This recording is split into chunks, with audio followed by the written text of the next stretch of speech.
Hello friends, welcome you all in this new session. Today we are going to discuss a very important topic, that is emotional intelligence.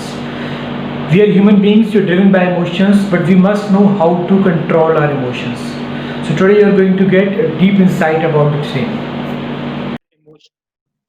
Someone has rightly said that your IQ can take you to the places. However, your UQ will help you to be at that place as well as to rise up to the ladder. And to help us to understand what EQ is, we have today a team of experts which will help us to understand these emotions and emotional intelligence. So let me introduce today our team of speakers who has taken out their precious time to help us to understand what emotions and what emotional intelligence is. So I'll let you introduce what the team is.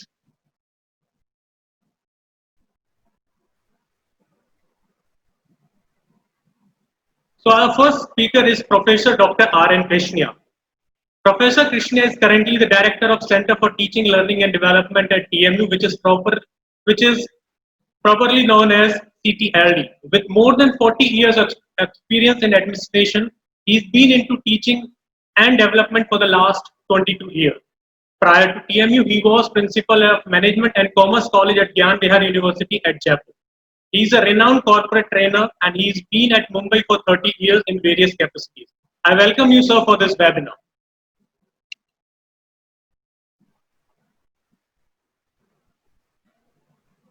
Well, the next speaker today we have is Mr. Vikram Sagar Saxena. Well, what to tell about him? He's pro trainer. With 24 years of experience in various capacities, he has been into training of leaders and managers at Glaxo, Pfizer, Sun, Allergen, ICICI, and Biotech. He's also into the training talent of Flipkart and LIC, DHL, and NTPC.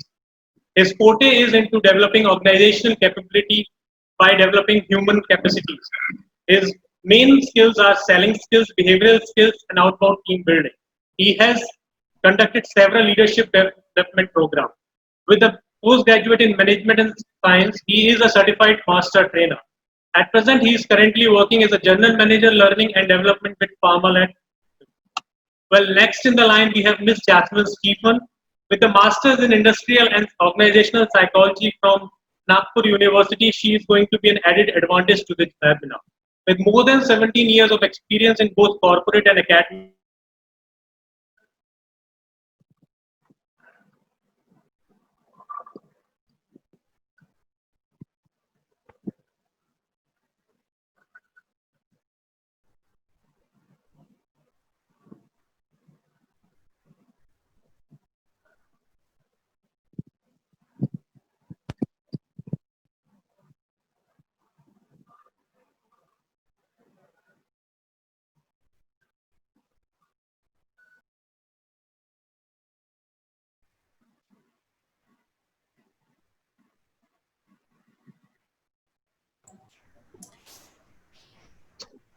Good morning, everyone.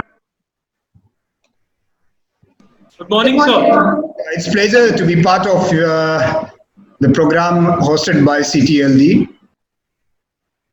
Let me congratulate the director, Dr. R.N. Krishna, and his team for having thought of this very pertinent topic. Now, this topic, importance of EI in personal and professional life. And in current times, we all know the kind of environment we all are facing currently, and the kind of emotions, the kind of feelings we, our family, friends, everyone is going through. Therefore, this topic becomes far more important and pertinent to deal with. And I'm sure all those who are linked to this particular program, sitting at their home or offices, would immensely benefit. And you see, it's important to understand any concept firsthand and then look at its various ways and means to apply in our real life. And I'm sure the kind of expert team you have, Dr. Krishna, Dr. Jasmine, and we have a very well-known expert from corporate. I think all three of you will do an immense job for making the participants realize the importance of EI how to develop it, how to actually use in real life.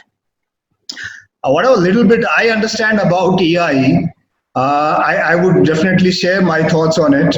But there are, like EI, that emotional quotient. There are so many other quotients also. You all must have heard about it. IQ, EQ, CQ. CQ is a confidence quotient. AQ, attitude quotient. Then you have a social quotient, SQ. And currently, we also started, having this term called PQ, that is physical quotient. Now, out of all these quotients, I consider physical well-being of a human being most important. If physical being is taken care, I think others could be taken care. Because if physical being isn't taken care, I think we wouldn't be there to take care of other, quotients. So, in my mind, the most important aspect is take care of your physique, and then, of course, the rest of all quotients can be developed over a period of time. As human beings, if you look at, we all play lots of roles from our childhood till death.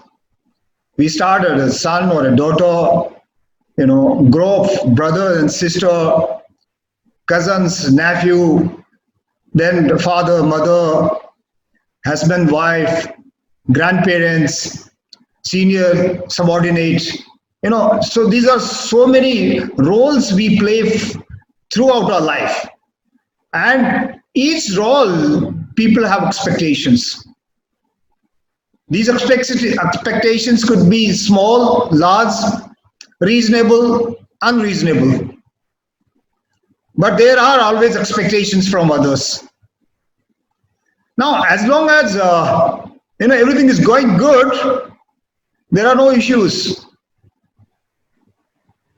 But the problem starts whenever we face unpleasant events or adversity struck us.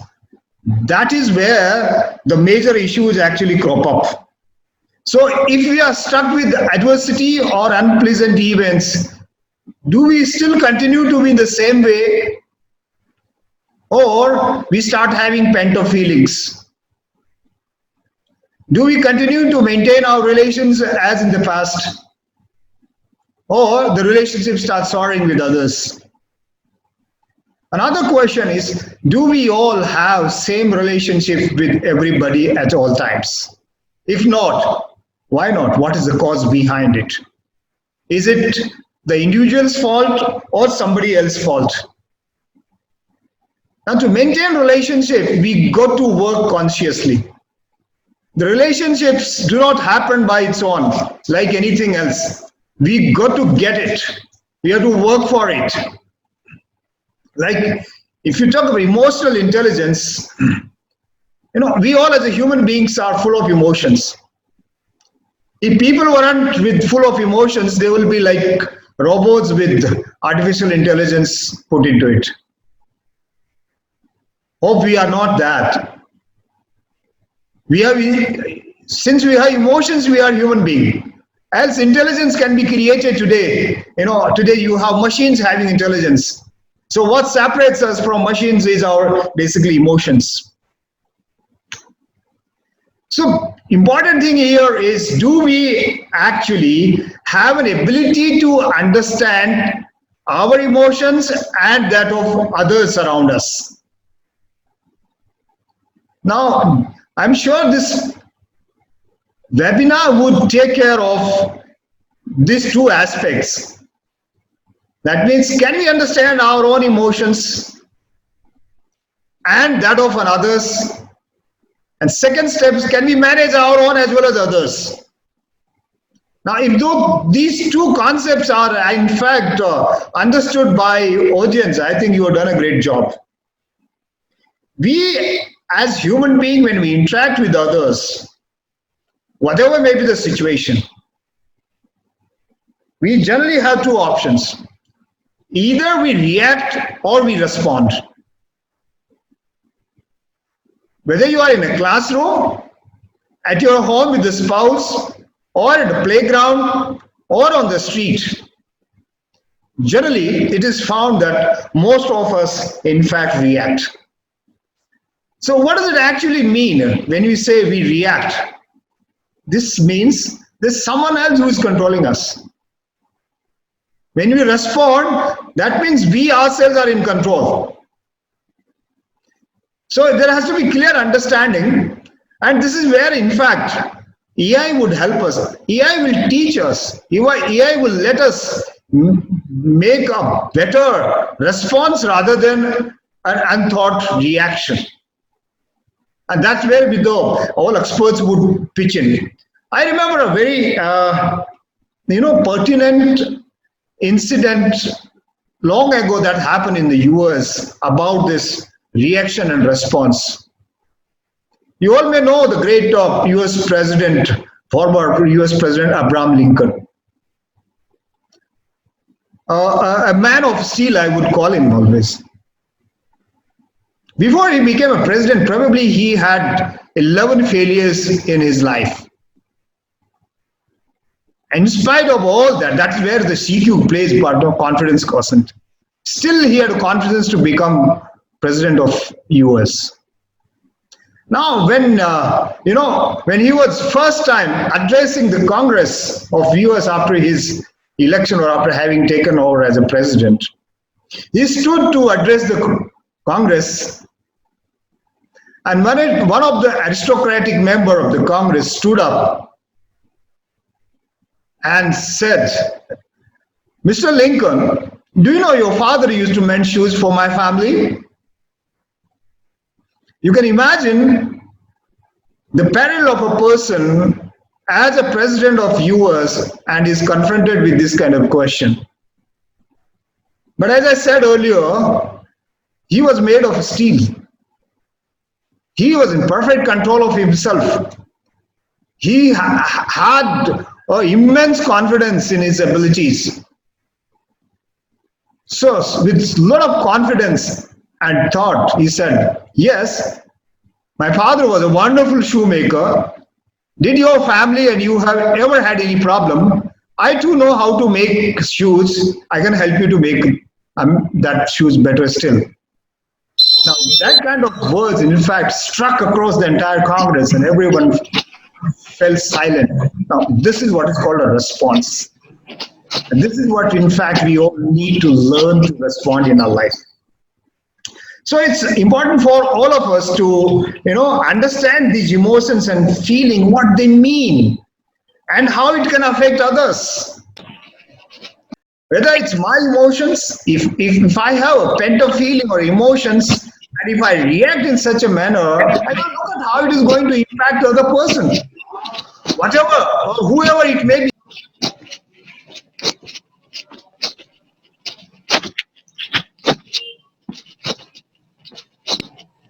A lot of us, in fact, come with excuses in life saying that, hey, that was a bad situation, that's why I had to react in that way. I was actually agonized, I was in fact irritated.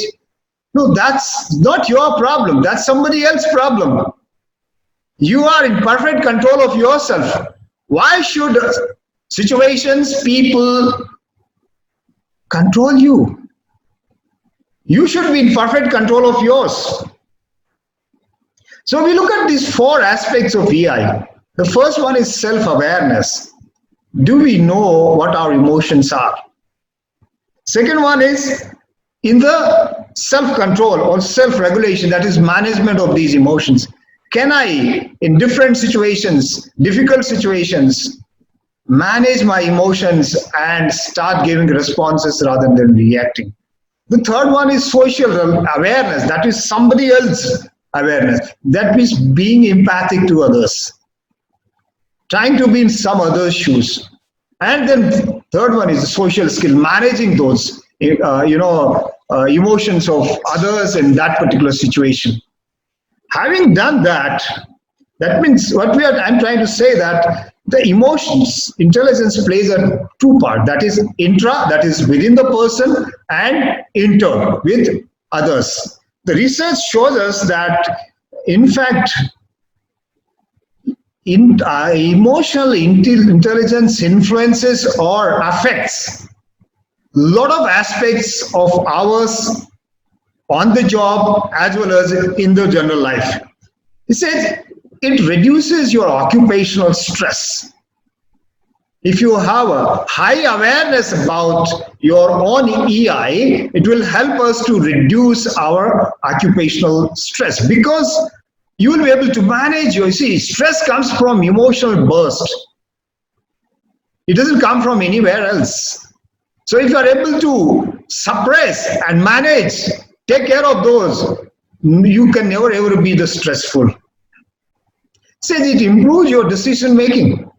Because you are in perfect control of situation, you are perfect control of your own self. It increases leadership ability. And then increases your personal well-being. This is what is most important I've been talking about. And it increases your team performance. This is what the research in fact says. And ultimately, I say it makes us a better human. It makes us to be more empathic, it makes us to be hopeful, it makes us to be compassionate, helping nature, it makes us a lot of sensitivity towards others. You know, you become highly sensitive to other others' feelings, and you become goal-directed, and you become too caring, irrespective of whoever it is, whether your parents, the people in general, your subordinates, your seniors, or your colleagues, whoever it is. That caring attitude, in fact, helps you to develop such a wonderful relationship in the society. And most important thing is that it can be measured, and with training, it can be improved.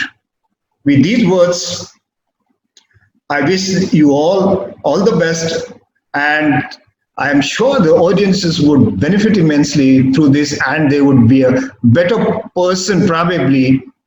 They would realize that they can be a better person. They would realize that they can be in better control of themselves at the end of this particular seminar. Thank you, and wishing you all the best. Thank you so much. Thank you, sir, for your kind words. And I am sure that our team of experts not only going to talk about the framework which we have developed, but about the questions which sir has just posed on, right? Why we are not able to maintain the same kind of a relationship with everyone. Well, and the point which sir has raised is that reaction and response, and these are the two things which actually differentiate the human being, which differentiate person to person. A person who knows how to differentiate between reaction and response can actually grow in his life. Another point which sir has raised about is the inter and intra point. So I'm sure that our team of experts is going to address all these things. I would like to invite Professor Dr. Ram Nayan Krishnia to take over this. So over to you.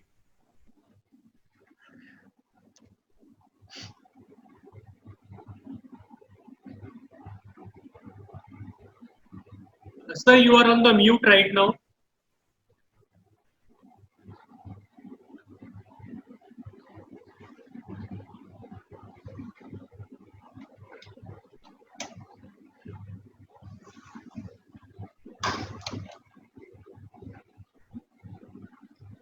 Unmute yourself. Yes.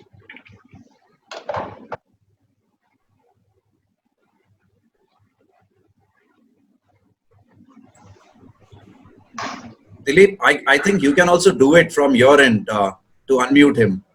I'll just check. Yeah, you can do it. Ashish, sir, if you are listening to me. I think it's been. Can you hear me now? Yeah, sir is here. Yeah. Okay. First of all, thank you very much, Mr. Dilip Vaswani, the moderator for the webinar and the master trainer in the CTLD. I am also thankful to Mr. Ashish, who has organized this seminar. Again, he is the master trainer of the CTLD. Honorable Vice Chancellor, sir, Mr. Vikram Sagar Saxena, Ms. Jasmine Stephen, my dear participants, very good morning to all of you.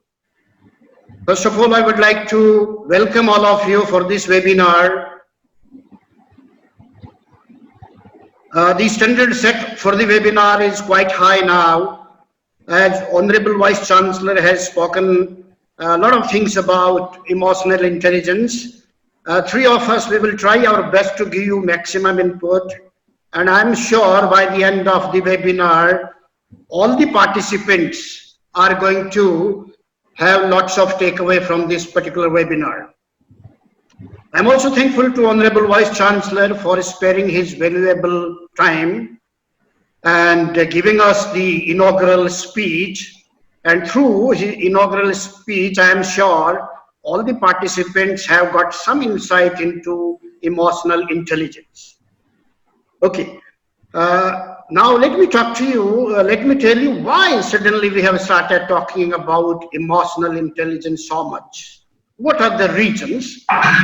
So these reasons I'm going to divide into three parts. The first part is general environment of the world. The second part is the industrial environment of the world. And third part is related to EQ and IQ, how that makes also difference. But before I proceed further, let me tell all participants that emotions are nothing but your feelings.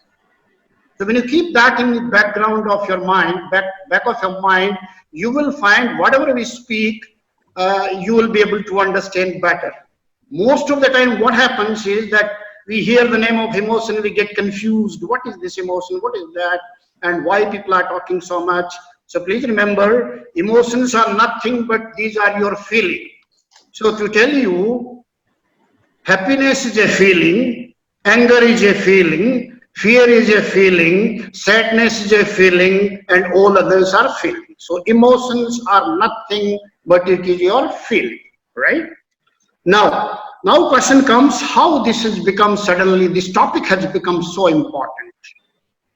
To explain you that, let me tell you that world was already in turmoil with lots of problems, but suddenly in December 2019, a new thing came called coronavirus, which all of you know. And currently you find that this pandemic has really created so much of uncertainty around the world that we are not sure what is going to happen. And that is where the emotional intelligence is going to come into play. So because of this, we do not know tomorrow whether you will have your job or not. We do not know how the pandemic is going to shape up, whether it will increase or decrease. If you see the current situation, this pandemic is increasing at a very fast rate, and especially in India, it is really increasing at a very, very fast rate. So everyone is in panic, uncertainty. When you are in serious uncertainty, when you have lots of anxiety, you start, because of uncertainty, you start having anxiety. And when anxiety goes for a longer period, you start having fear, and then you go into depression. And in many cases, many people commit suicide. Okay, so one of the reason is this pandemic, that the other very important aspect of this pandemic is that this is the pandemic which has affected everything in the world. No industry is spared from this. Otherwise, generally, whenever there is any type of economic recession or anything else, then you find some industry get affected, but others keep doing well. But after pandemic, there is only one industry which is doing reasonably all right, and that is agriculture. Only agriculture has not been affected. Otherwise, everything else, including your education institutes or all type of industry, and a lot of people are being laid off every day basis by companies and the educational institutes also, right? We also do not know what will happen, but you cannot blame the organizations. You know that when there is no income, they cannot pay us more. They may have to let down people, and that is where we need to maintain our calm. If you can remain calm for some time more, I am sure. Now we have to reduce our needs. The important thing is we got to reduce our needs. So that this is one of the reasons. And also, there were other issues which were creating a lot of uncertainty. That is, Chinese do not want to see Americans. Americans do not want to see Chinese. North Koreans do not want to see South Koreans, and vice versa. And you all know that India has got a highest level of tension with Pakistan currently.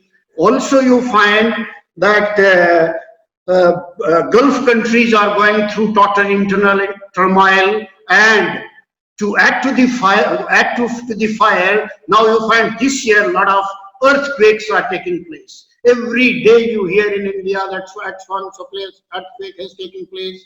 It may not be very severe earthquake, but day before yesterday, as you all know, that there was a very severe earthquake in Mexico, and therefore these are some of the issues which are actually creating uncertainty. In case of India, the case is little more difficult.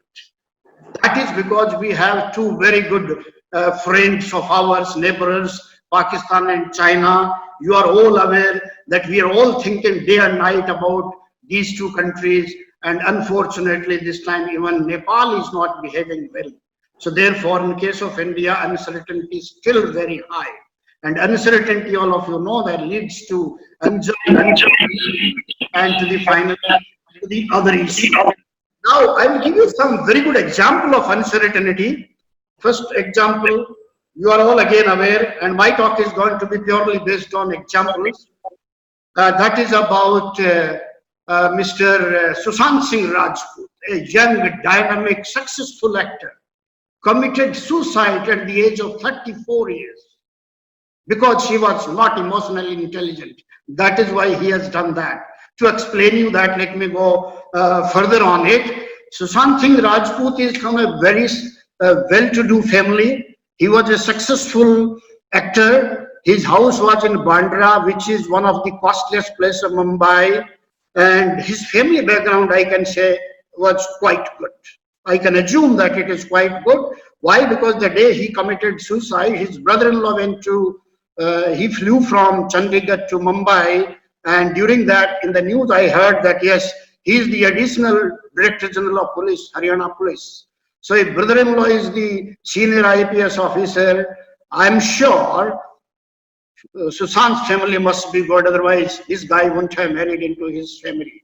So Sushant Singh was from a good family, himself was doing very well, but in last 1 year what has happened with him is, there are various reasons, some people say that he was highly arrogant, some people say no, it is because of nepotism. भाई भतीजे was वाला system था वहां पर अच्छे जो family है film industry वाले, because of nepotism they do not allow the outsiders, and therefore for last 1 year I believe he was not getting a good role, and good production houses and directors were not actually giving him a chance. So therefore, because he was emotionally not intelligent, this man started having uncertainty in his professional life, which led to depression, and it may be possible that he had schizophrenia. And when you go into that, when you reach the stage of I am not okay, others are okay, the life position, a person when he reaches or she reaches that stage, he probably will commit suicide. So that is what, when you are not emotionally intelligent, you are not able to control your emotions, that is what happens to a person. Now another example, all of you will be again aware, you all know about the commercial capital of, coaching capital of India. I am sure all of you know which is the coaching capital of India, and that is Kota. Every year in Kota, very young, 18 to 19 years of age, large number of students commit suicide. What is the reason? Parents put so much of pressure on them, and from the day one they are told that you have to go into either IITs or into top class medical college. Now my dear friends, let me tell you, number of seats in the IITs and top class medical colleges are limited. Our country's population is very, very large, and therefore people who are attending coaching, even in Kota, I think many lakh students are attending the coaching classes in Kota, and of course rest of the India. So please remember, all participants, please remember, everyone cannot go to IITs, everyone cannot go to top class medical colleges. But these boys and girls, when they enter into Kota coaching classes, they are told, they are given the barrier that if you cross this barrier, only then you will go into the IITs or the medical colleges which are of your choice. But the problem is, then the tests start taking place. When the tests start taking place, some students are not able to perform as expected. One test, two tests, three tests, and again that student starts feeling that I am not good enough, and parents pressurize them. So my request to all the participants is that if your children are attending coaching classes, do not pressurize them, do not put too much of pressure on them. It is not that IIT is everything. Please remember, there are people who do excellently well, absolutely well as far as professional life is concerned. Example in front of you is Satyanandel, who is not from IIT. He is from Manipal Institute of Technology, and today he is the CEO of Microsoft. All of you are aware about it. So therefore, it is not IITs or top class medical colleges, not everything. Don't pressurize your children. I know so many of them, who are not from IIMs of India, but they are doing much better than the IIM pass outs. Okay, so that's not the end. Please remember, one more example I will give you of a Tamilian boy. Here, I am giving these examples because these people are not emotionally intelligent. They are, as Vice Chancellor was saying, they are not able to control their emotions, and that is what happens. And what exactly is the emotion, you will come to know after some time. There was one Tamilian boy who was very, very brilliant. So he used to score 100 out of 100 in sciences. He went to IIT Madras. In IIT Madras, he did excellently well. Then he went to America, did his MBA from University of California. And since his performance was very good, America was doing very well at that time. So therefore, this boy was got a job of high salary. He purchased a house which was 5-bedroom and a luxury car, got married to a beautiful lady from Tamil Nadu, and they were living very good life. Now suddenly, I think it was around 2008, China went into deep, America went into deep depression or economic crisis. When it went into economic crisis, this man lost his job. When he lost his job, he did not get a suitable job for some time. Probably his expectation was higher. He did not want to join lesser than what he was getting, but because of economic crisis, he could not get job for some time. Therefore, he couldn't pay the EMI of his house. When he could not pay the EMI of his house, bank has taken over the house. For some time they survived, and then one day he and his wife decided to end their life. First, this gentleman killed himself, killed the wife and the children, and then shot himself. So that is what happens when you are not emotionally intelligent. And I think many of us are passing through this type of phases currently. So please make sure that you do not have that, okay?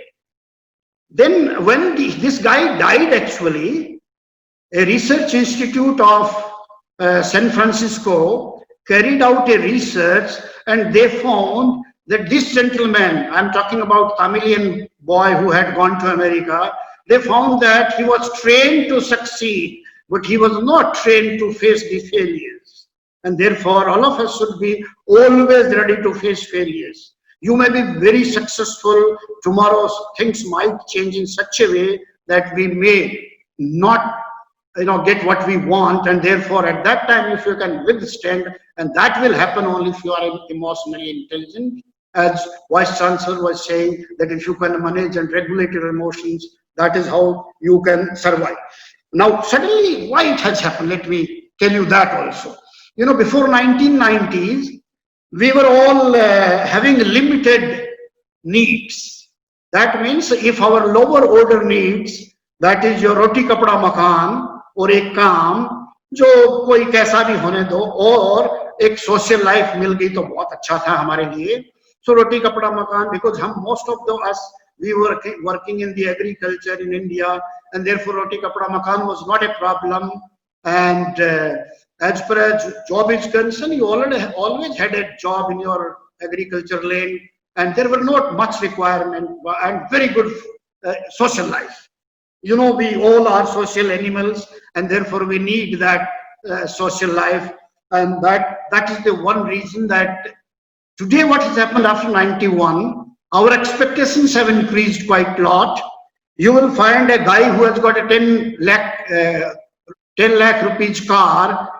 It has got all the features what a 1 crore car has got, I can tell you that. All features are similar. They take same time to reach the destination, all right? And all the features and whatever extra features are there in these top model cars, we don't use them at all. But then now what has happened, we have gone into the higher order need or power, prestige in the society, and suddenly when our power and prestige goes away from us, we commit this type of mistakes. And that is where the learning is there for us.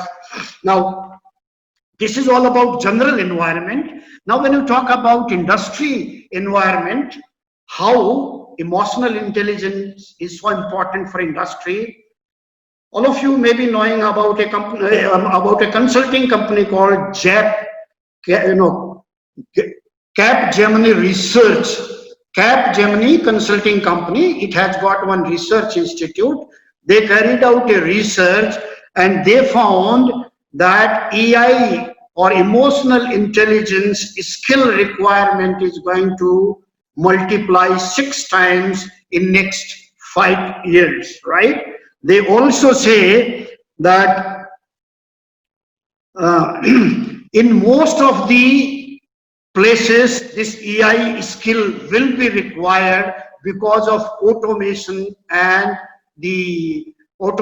artificial intelligence. अब आप पूछ सकते हैं मेरे से, sir automation और artificial intelligence की वजह से इमोशनल इंटेलिजेंस का क्या लेना देना?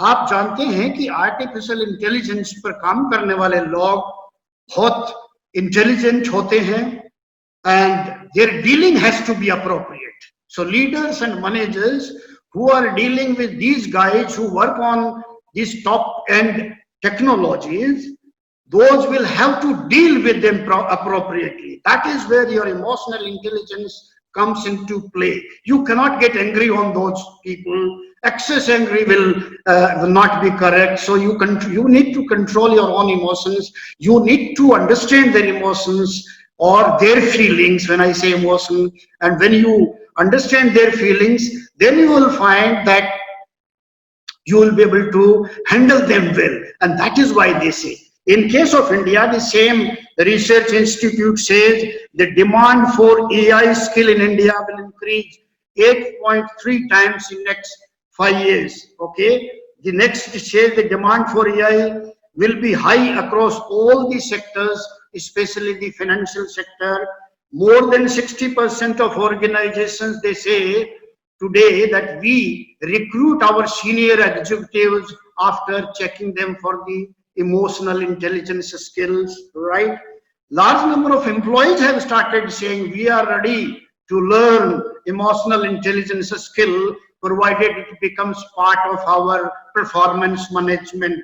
Okay, so these are some of the issues which are related, which says that in industry, at least the middle level and the senior level, people will have to have very good emotional intelligence, and meaning is that they should be able to appropriately handle their subordinates, right? The third part is when you talk about why it has become important. A guy with perfect 800 marks in the SET test. SET, all of you know that when you want to go for undergrad programs in US or in European universities, you have to appear for a test called SET. And in that SET, this guy got 800 out of 800, but he took 10 years to get his degree. The reason was he was emotionally very poor. He did not bother to go to the classes on time. Generally, people say that means in the cognitive intelligence, he was very, very good, but emotionally, he was not intelligent. So he took 10 years. Once, 95 pass outs of Harvard universities were followed, and it was found that many of them were not happy with their salary, status, life satisfaction, happiness, friendship, family, etc. The reason is that these guys were very good in IQ, but they were very poor in EQ. All right, so Keeping these things in mind, three of us, as our moderator, Mr. Dilip, has brought out, those are the issues which we are going to cover today in this particular webinar, okay, which I think I don't have to repeat them again. Out of that, some part which I am going to cover, importance of emotional intelligence, I have already told you up to now. Emotional brain and thinking brain, yes, I shall tell you that. What is emotional brain and thinking brain? What are the differences too? And what are the emotions and why, how they get generated? Then what is emotional intelligence? Maybe little comparison of EQ, IQ and SQ. This is what I'm going to cover. The next part will be covered by Jasmine Madam, and she will talk about elements and the dimensions and the qualities of emotionally intelligent people. And then finally, how to control and manage your emotion, which is the most important part that Mr. Vikram Sagar Saxena will take on. I'm sure they will do wonderful even. Okay, before I go to the slides, let me tell you three more things. You know, once one aggressive samurai in Japan asked the Zen master, can you explain me the concept of hell and heaven? The Zen master said, you stupid young man, I have no time for you to explain such things. The samurai got very angry. When samurai got very angry, he took out his sword from his cupboard, yani mayan mein se talwar nikali, or he said, I can kill you for your this impatience. And when he said, I can kill you for this impatience, coolly the Zen master said, this is what is hell. And when this was heard by this samurai, aggressive samurai, he calmed down, he thanked the Zen master and said, yes, thank you very much for telling me insight about it. And then the Zen master said, this is what is heaven, right? So I'm sure this story tells you. Another example, all of you, my dear participants, I would like you to realize yourself. Let us take the example, a car crosses dangerously close to you. What comes to your mind? If you are in emotional intelligence, what will be your thought? If you are not emotional intelligent, then what is going to be your thought? So the first one is known as reflective thought.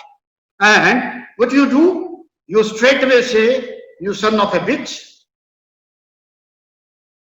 you could have hit me, I'm not going to leave you. And you start abusing that fellow, maybe you start changing that fellow, right? A second thought could be that a charitable thought, that is, that he could be in a hurry, there must be some emergency.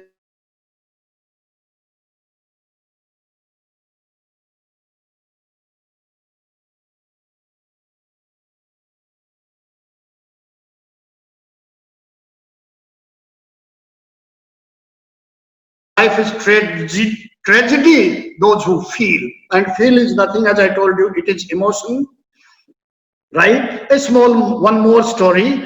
One girl went to another city after driving 2 hours to have brunch with his boyfriend. And after having brunch, the girl suggested to the boyfriend that why not to go for a cinema, for a matinee show. Somehow the boy said that no, I have some urgent job, I cannot go. And this girl left that place abruptly.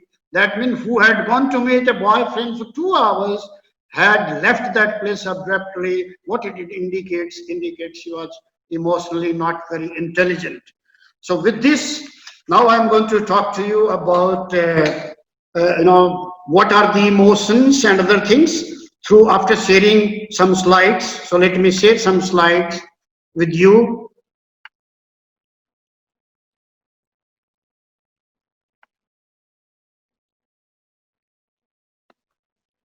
Why it is not getting shared? Yes.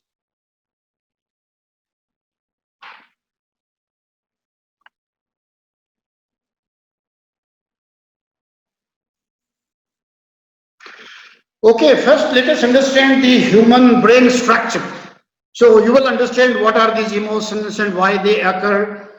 You will find here, all of you, if you see this human brain structure, you will find that this place is your sense organ or the eye. So major one are, as far as brain is concerned, major one are your eye, and then also you have your ear.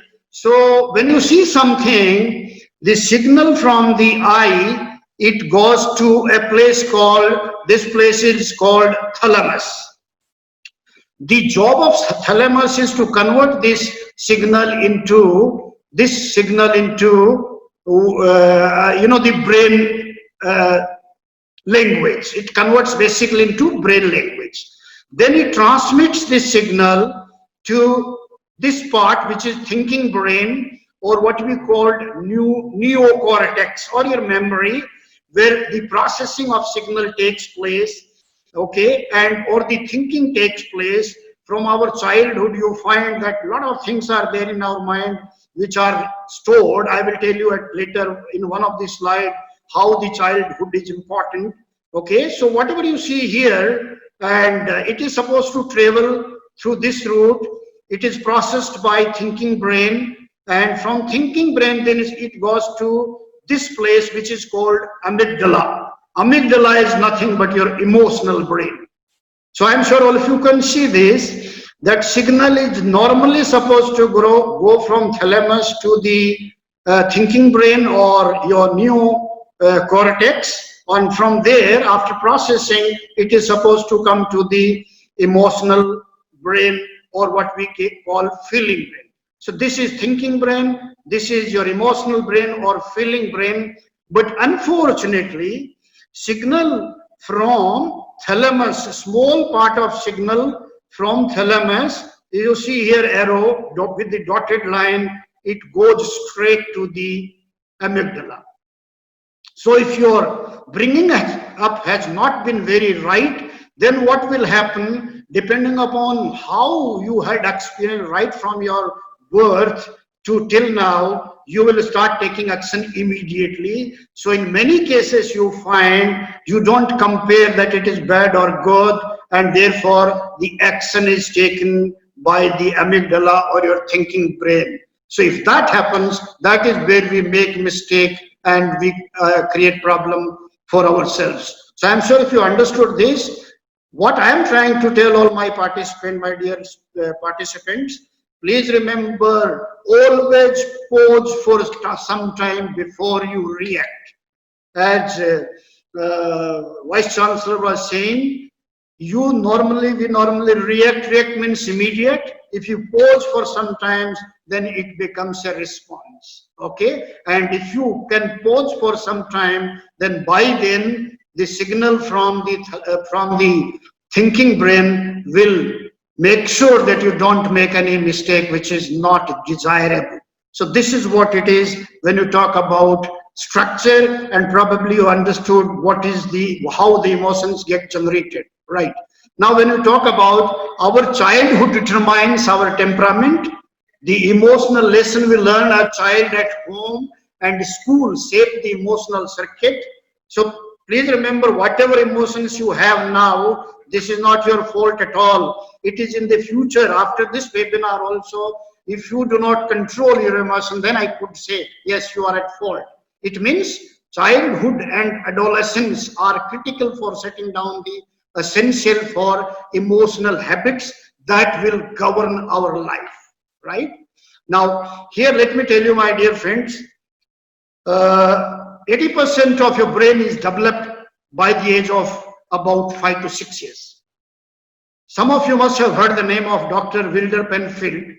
In 1949 or 50, he was operating on a middle-aged person, and he was a neurosurgeon, so that means he was operating his brain. And when he was operating the brain, his electrode touched somewhere, and when the electrodes touched on some cortex where the story of his 5th birthday was written, this man, middle-aged person on the operation theater table, started saying that I am able to relive my 5th birthday.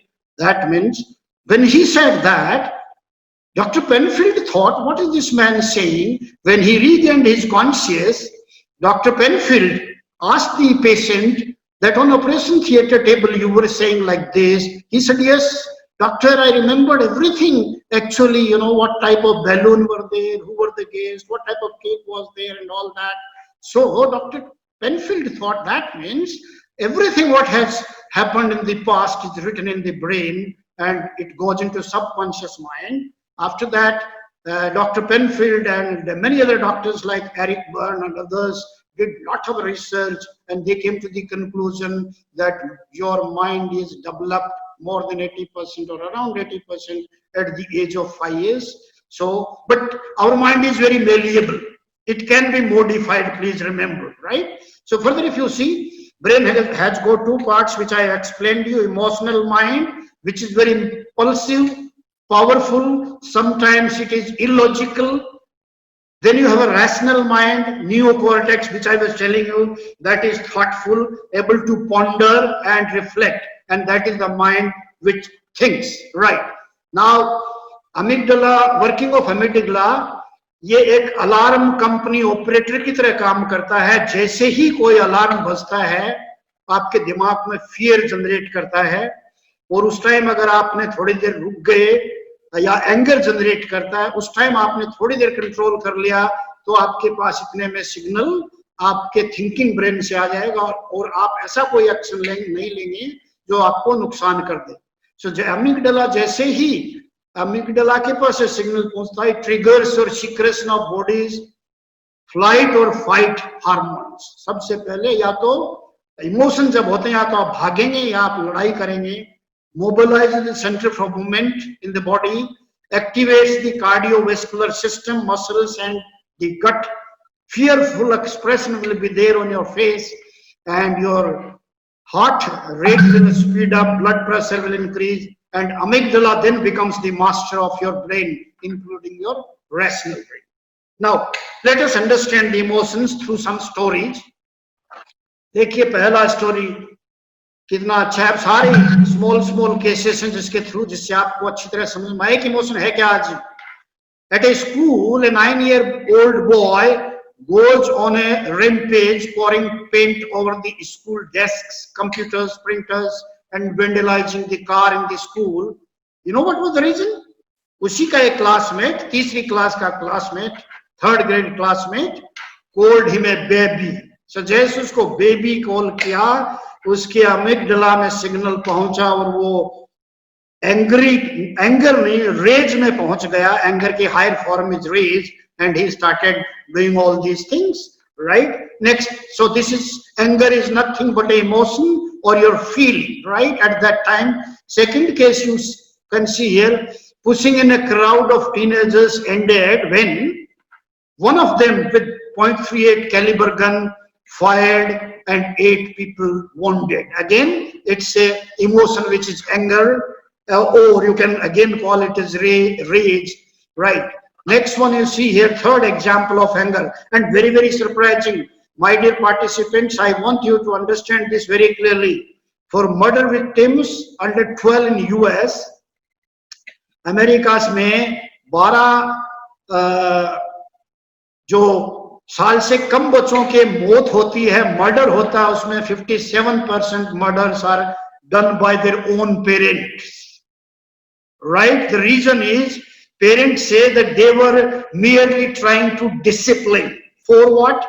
To the child, for infractions like TV blocking, crying and soiling diaper. Now the small child who is soiling the diaper, यानी diaper को गंदी कर रहा है, उसको बेचारे को क्या पता है डायपर गंदी कर दिया. And these parents are not able to control their emotions because amygdala is taking charge very fast, and that is why the murders take place. 57% of murders. So this is the third case. Fourth case of 2. It will explain you 2 of them, again anger and the sadness. A German youth murdered 5 Turkish female by burning while they were in sleep. He tells in the jail, he said, of failing to hold the job, of drinking and blaming hard luck to foreigners. तो कहता है कि jail जाने के बाद उसने कहा कि मैं इतना एंग्री हो गया कि मैंने सोचा कि ये सारी जो मेरे बुरे लक हैं, ये सारे के सारे फॉरेन की वजह से है, And then he says, so this is the first, at that time when he has, killed them by burning, anger was the emotion which has taken charge on him. But in the jail, when he realized it, he said, I cannot stop being sorry for what we have done, and I am indefinitely ashamed of it. And that emotion is known as sadness, right? And we have another example, very interesting example.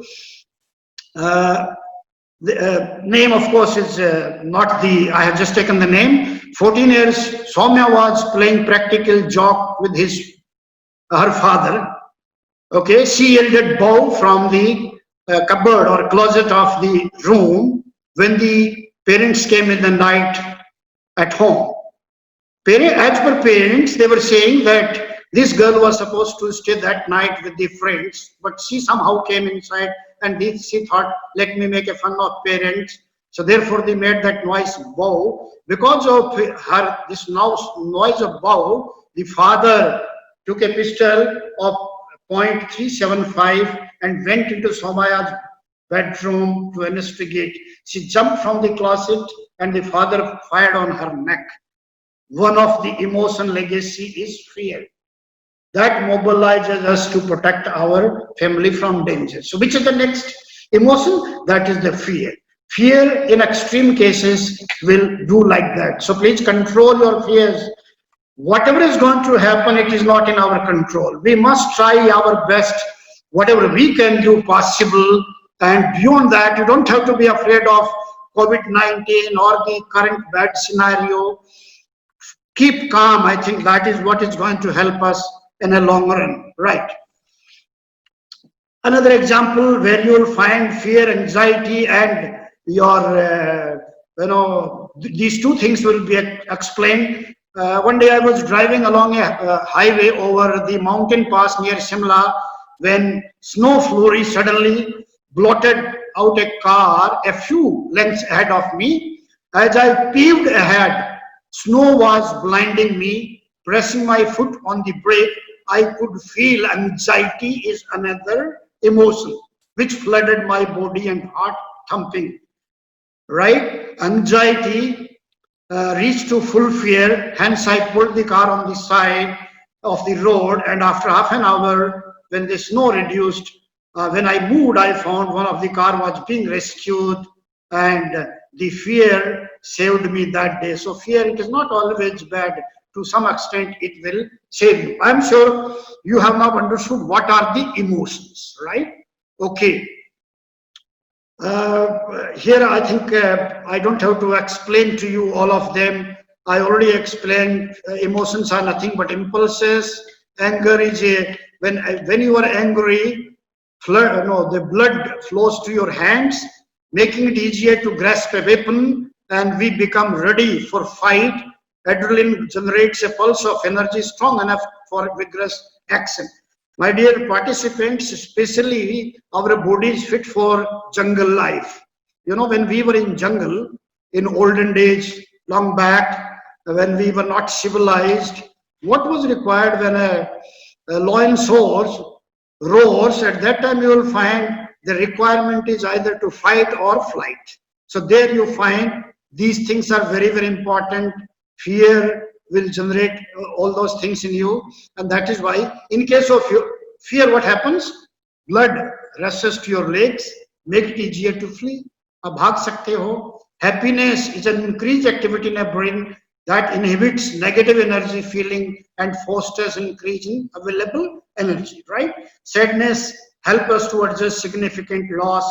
So I don't think theoretically you should worry. What are the angers? No, what are the emotions? Emotions are basically anger, fear, sadness, happiness. And also, sometimes you call them surprise is also a fear, and they have to be controlled, right? Now, basic emotions, I already explained you, so I will not take this slide since I have explained you. Here you can see basic emotion. Fear, feeling of being afraid, frightened, and scared. Anger, feeling of angry, and stronger word is the rage. Sadness, feeling sad, sorrow and grief. Joy, feeling happiness. gladness, disgust, feeling of wrong or nasty, surprise, unprepared for something. So these are the basic emotions, and इनको control करना ये emotional intelligence होता है, right? So if you talk about the definition of emotion, human beings' response to external environment, we already talked about it. In a small dose, these are harmless. Emotions in small dose are harmless. We already talked about them. Large quantity for prolonged period is dangerous. As per Chinese ancient philosophy, joy and fear related to heart. So बहुत ज्यादा आप खुश होते हैं या बहुत ज्यादा आपको डर होता है तो आपको हार्ट अटैक होने के चांस होते हैं. कितनी बार आपने सुना होगा कि एक आदमी का 1 करोड़ का लॉटरी खुल गया and his heart collapsed. So excess joy or happiness is also not good. It has to be controlled. Anger is related to liver, hence you have liver problems. Sadness is related to sapling, hence you have sapling problem. One type of emotion can curb another type of emotion. अगर आप ज्यादा दुखी कोई है उसको जाके थोड़ा खुश कर दो, joy can overcome sorrow. अगर कोई बहुत अगेन दुखी है, नो सैड है, जो सोरो फील कर रहा है उसके लिए जॉय जरूरी है, और जो सैड फील कर रहा है उसके लिए एंगर जरूरी. इसको कुछ गुस्सा दिलवा दो. कोई सैड फील कर रहा है उसको थोड़ा गुस्सा दिलवा दो. चाइनीज कहते हैं कि anger can be overcome by that. Right, now I will just give you one definition. There are 4-5 definition which are similar to this. What is emotional intelligence? इसके कई नाम हैं. कुछ लोग इसको इमोशनल इंटेलिजेंस कहते हैं, कुछ लोग इसको इमोशनल लीडरशिप कहते हैं, कुछ लोग इसको इमोशनल क्वोशेंट कहते हैं. There are some people they call it emotional intelligence quotient. So please understand, emotional intelligence is nothing but it is your capability of individual to recognize your own emotion and control them. Also recognize the emotion of others and behave appropriately. On that, I think more light will be thrown by Jasmine. And so this is the definition of your emotional intelligence.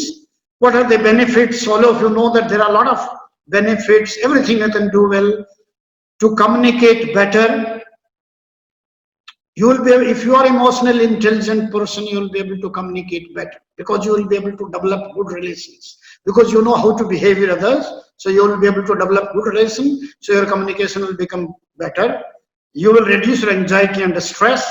Diffuse conflicts. Yes, whenever there is a conflict, if you are emotionally intelligent guy, if you can hold to your own emotions, you can talk to others and diffuse the conflict. You, as I told you, you can improve your relation with others, empathize with others. The problem is we don't empathize. We don't put ourselves in the place of others. If you are a boss, think from the point of view of your subordinate. यानी subordinate की जगह रख के आप अपना फैसला लीजिए as a boss. आप देखेंगे कि हो सकता है सबॉर्डिनेट सही कह रहा हो. If you are a subordinate, think from your boss angle and effectively overcome the life challenges. If you are emotionally intelligent, you will be able to effectively overcome the life challenge. So Sant Singh, Rajput and Tamilian boy they were not able to overcome the life challenges because they were not emotionally intelligent people. That is why. And finally, I will just give you what is the difference between IQ, EQ and SQ. I will not read out from this slide. Okay, maybe we can share with all of you later on. But emotional intelligence is, no, I first understand your cognitive intelligence, or what we generally call IQ. IQ first time was used in America during First World War. In First World War, large number of Americans were killed, and therefore about 2 million people were recruited. That is 20 lakh people were recruited through intelligent tests. And intelligent tests are nothing but your calculative capability, your analyzing capability, memorizing capability of the brain, right? But I think in today's time, in the era of computer, you can have in the lot of gadgets, you can use them for your cognitive intelligence skill in many places, and therefore your emotional intelligence becomes important. And emotional intelligence, I've already explained you. Social, there is also something called social intelligence. Please remember, social intelligence and your emotional intelligence are very close to each other. Emotional intelligence is for the present and social intelligence is for the future, right? That is what is given in this slide. To make your good relation for the future, you need to have emotional intelligence. No, you need to have social intelligence. That is how to deal with the people, and emotional intelligence is at that moment you use. So I think with that, I will conclude. If finally, if I am permitted again, and if I am called, probably I will conclude it. I will request the moderator to take over from here, please. Thank you very much, sir, for helping us to understand. I'm sure that none other than you could have explained better about the emotions with the help of those stories. That would have been very easy to understand. And also we understood what is the difference between EQ, SQ and IQ. Now I'll ask Jasim ma'am to take this forward and try to understand and make us understand what is the framework of EI dimensions, and also help us to understand what is the difference between the low EQ people and high EQ people. So Jasim ma'am, over to you. All right, thank you, sir. Welcome, everyone. It's a wonderful opportunity for me to share about one of the topics that's really exciting and close to my heart, that is emotional intelligence. I think PC sir and Krishna sir, our director, both of them have explained very well what emotional intelligence is. As has been told to me, I'll be talking about the various components and dimensions, the framework of emotional intelligence. Let me just take you along with me through the journey. So we talked about emotional intelligence. The next thing that we need to talk about is what we'll be covering. That is, we'll be talking about emotional intelligence, the components of emotional intelligence, and what are the characteristics of people with low and high IQ. Let's talk about emotional intelligence. Let me summarize what has been told before. It's the ability to recognize your emotions. As simple as it is. It's to understand what your emotions are trying to tell you and realize how your emotions are going to affect the people around you. That's one of the crucial aspects. What we have forgotten to understand about emotional intelligence is it's not just about us. It's also about understanding the emotions of the person who we are around. All right. It also involves the perception of others. When you understand how they feel, it will allow you to manage your relationships more effectively. So this is what I'm going to refer back to what our Vice Chancellor Sir had said, that relationship with others. It's going to be highly influenced by how you manage your emotions. Okay. So before I go further, I'll be giving a few scenarios in front of you. I want you to think about those responses. What exactly will you be doing in that situation? Now, by telling this scenario, I'm sure you will be able to understand my points that I'll be coming up later on with. The first scenario is, you are on an airplane that suddenly hits extremely bad turbulence and begins rocking from side to side. What do you do? I'll pause for a couple of seconds. What would you do in such a situation where there's extremely bad turbulence? Now, there are various answers to this.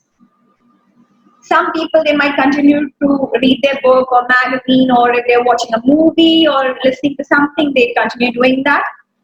They pay little attention to the turbulence. Some other people might also become vigilant for an emergency. They start monitoring the stewardess and reading the emergency instruction card. Some people might do a bit of both. They try to keep themselves calm and also listen to instructions, right? Now, sadly, there will be another category that will not even notice that there is an emergency situation. That's the most dangerous aspect. So, in this situation, any answer other than D, is going to be a right response, because that answer reflects a lack of awareness of your habitual responses under stress. Actively stress, and that's maybe engaging in reading a book or listening to the emergency declarations. These are healthier responses. So if you have chosen any of the options, A, B, or C, I would say you are on the way to have a good emotional intelligence. The second option is you are in a meeting when a colleague takes credit for the work that you have done. Now, I can find many of my colleagues here in the seminar with me have faced the situation. What do you do in such a situation? Do you just react, or do you just ignore? And publicly confronting the colleague over the ownership of the work. You say, no, take charge for my work. Or option B, after the meeting, take that colleague aside and tell her that you would appreciate in the future that she credits you when she's speaking about your work. So that's like more of a calm thing. That's what you are expected to do. Do not confront. Talk to the person and say, "Ki bhai, aisa nahi chalega. You need to give credit for my work if you're going to be referring to my work." That's option number B. Or you go for option number C. Nothing. It's not a good idea to embarrass colleagues in public. Never do that. No, we are all part of the team. So many of us tend to go for this response. Or there's another option. That is, after the colleague speaks, you publicly thank her for referencing your work and give the group more specific details about what you were trying to accomplish. Now, this is one of the most smart responses that I have come across, that you are indirectly declaring to the world that you have done that, you are taking credit for it without humiliating the other person. This is the intelligent answer that you can go for by demonstrating an awareness of workplace dynamics and also an ability to control your emotional responses. You publicly recognize your own accomplishments in a non-threatening manner, and this disarms your colleagues as well as puts you in a better light with your managers and peers, right? Public confrontations can be very ineffective. They are likely to cause your colleagues to become defensive, right? And will look like maybe poor team spirit on your part. So, although on the other hand, even though it's less threatening, private confrontations are also less effective in that it will not help your personal reputation. So, in this situation, the option number D has been, I would say, it's a very good emotionally intelligent response. Let's go up to another scenario. This is another scenario which all of us are very much aware of. You're trying to calm down a colleague who has worked herself or himself into a fury because the driver of another car has cut dangerously close in front of her or him. What do you do? Now, this is another situation that all of us are well versed with. We have faced the situation many times. What do you do? So, these are your options. First, you tell her to forget about it.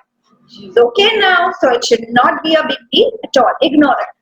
Or you put in one of their favorite tapes or your songs and try to distract that person. Talk about something nice to that person. Or you start joining in criticizing the other. That your driver सब बेकार है, ऐसे ही होते हैं, इन लोग की समझ में नहीं आता है, right? You can. There's another option. Or you tell the person about a time that this happened to you and how angry you felt until you saw that the other driver was on the way to the hospital. Now, this puts an entirely different perspective to this whole approach. You change the mood of the person from rage to sympathy, right? So, this is what is about emotional intelligence, regulating your own emotions and the emotions of the people around you. So, these are the scenarios. Now, how do you go about it? Is if we can understand the framework of emotional intelligence, there it's something called as 5-4 dimensions, which contains 5 components and 4 dimensions of it. This was developed by 2 psychologists. One was called as Daniel Goleman, and another is called as Robert Butlin. And they have they are masters of emotional intelligence. That's what I would like to tell you. So we'll go with the five various components of emotional intelligence. The four dimensions are inclusive into these five components. Self-awareness. Self-awareness, recognizing your own emotions. We'll talk about this in detail. Self-regulation. The third one is called as understanding the feelings or emotions of the person around you. The next one is called as motivation. I will also like to call it as self-motivation, right? Motivating yourself to achieve something that is capable in you. And the last aspect is social skills. Understanding, not just understanding the other person, but also regulating your emotions in tune with the society around you. These are the five components of emotional intelligence. So, according to Daniel Goleman, this is how he has divided it. He has divided it into personal skills and competencies and social skills and competencies. Personal skills are, of course, how we manage ourselves, which includes self-awareness, self-regulation, and motivation, right? And the next one is the social skills, which is empathy and social skills, right? These are the social competencies. We'll be talking about all of them in detail. Let's go to the first one, which is self-awareness. Now, when I talk about self-awareness, this is all about knowing and understanding your own emotions and feelings. It's one of the key components of emotional intelligence. Daniel Goleman says that it's made up of three different aspects. That's emotional awareness, accurate self-assessment, and self-confidence. In other words, it's simply about knowing your emotions, your personal strengths and weaknesses, and having a strong sense of your own worth, which is called as self-confidence. Example: people who lack the self-awareness, they find themselves that find living a happy and productive life. It's very difficult for them. This becomes all the more difficult in cultures where societies encourage us to ignore our feelings and emotions. Keep calm and carry on. A famous adage that is going on, printed on t-shirts. Keep calm and carry on. Now, keep calm is good, but ignoring your emotions are not going to be good for you. Example of this includes people who stay in jobs that are unfulfilling for them, or those make them unhappy, or they are in relationship which they are not comfortable with, friendship that they are not comfortable with. So these are examples of people who are not self-aware. Let's talk about the first dimension of this, which is emotional awareness. Emotional awareness is the ability to recognize your own emotions and their effects. People who have this ability will know their emotions that they are feeling at any given point and why they are feeling it. They understand the link between their emotions and their thoughts and actions, including what they say. They understand how their feelings will therefore affect their performance, and they will be guided by how they feel by their personal values, right? There are, like I mentioned before, there are many people who have learned to mask their emotions rather than listening to them. What happens in such a situation? It leads to addictions like excessive drinking, excessive eating, overworking, computer games, gambling exercises, anything that distracts their mind. So this is where you are not emotionally aware. Another situation is when people find self-analysis of their emotions difficult, especially if they have suppressed them for a very long time. It may be hard for them to recognize this, and it is even difficult to understand why they are feeling. However, self-analysis is a vital skill to learn and develop for good emotional intelligence. Now, many of you might have questions like, how do we go about it? How can we be aware of of our own emotions? I would, that's a topic that we can maybe have in the future. It's called as Robert Plutnik's Emotional Wheel. It's a very good tool that you can look up. Robert Plutnik's Emotional Wheel. And it tells you that there are 8 basic emotions. Sir has already referred to it, Krishna sir has explained in detail, and how anger is an opposite of fear, right? They are emotionally opposite on different aspects. How they are controlled by each other. How it is anger, a higher form is rage. So you can maybe refer to that if you want to study in detail about and understand your own emotions. You'll be surprised to know this is a fact. There are 34,000 emotions that can be felt by a human being. This is according to research. 34,000 emotions. Not a joke at all. And all that we know is anger and sadness, happiness, and done. Right? Our emotions are of various levels. We need to understand them. Once we understand our emotion, then we will be aware of it. Let's go to the second aspect of it, that is accurate self-assessment. And also for emotional awareness, I would say that what you can do is you can maybe even think of your values. What are your values? Right? That will help you more to understand your emotions. Right. Second point, that is accurate self-assessment, is about understanding your own strengths and weaknesses. Now the problem here is it's very hard to admit to your weaknesses and limits, especially if you're in a competitive and fast-moving world, which we are in, right? But it's going to be very crucial for your emotional intelligence and your own well-being. It's hard to admit to weakness. If you are in a senior position, it's very hard to get genuine constructive feedback. This results in blind spots, problem areas which are completely invisible to us. What's the solution? Get into a habit of seeking regular and honest feedback from those around and then act on it, right? So this is very, very important aspect of it. The third aspect is self-confidence. We need to develop our self-confidence. This is having a strong sense of your own self and not just relying on others for your validation. If it's regardless of what people think about you. See, do not get it confused with feedback. Feedback is good. But if you're going to value yourself just on what people are going to tell about you, that is where the problem might come. So when we talk about self-confidence, there are people who are able to present themselves well. We also call them charismatic people. They are prepared to voice popular opinions and do not always go with the flow. This is one of the things that you have to be very, very careful. You should have the courage, the ability to stand away from the crowd. You should have assertiveness. All right.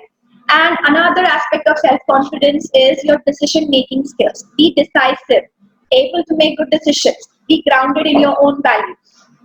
Self-confidence is absolutely vital for job performance.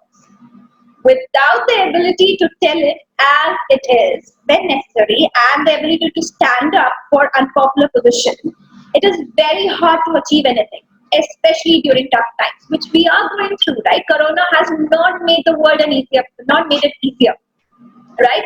So this is about self-awareness. Get to know your emotions first. Self-awareness.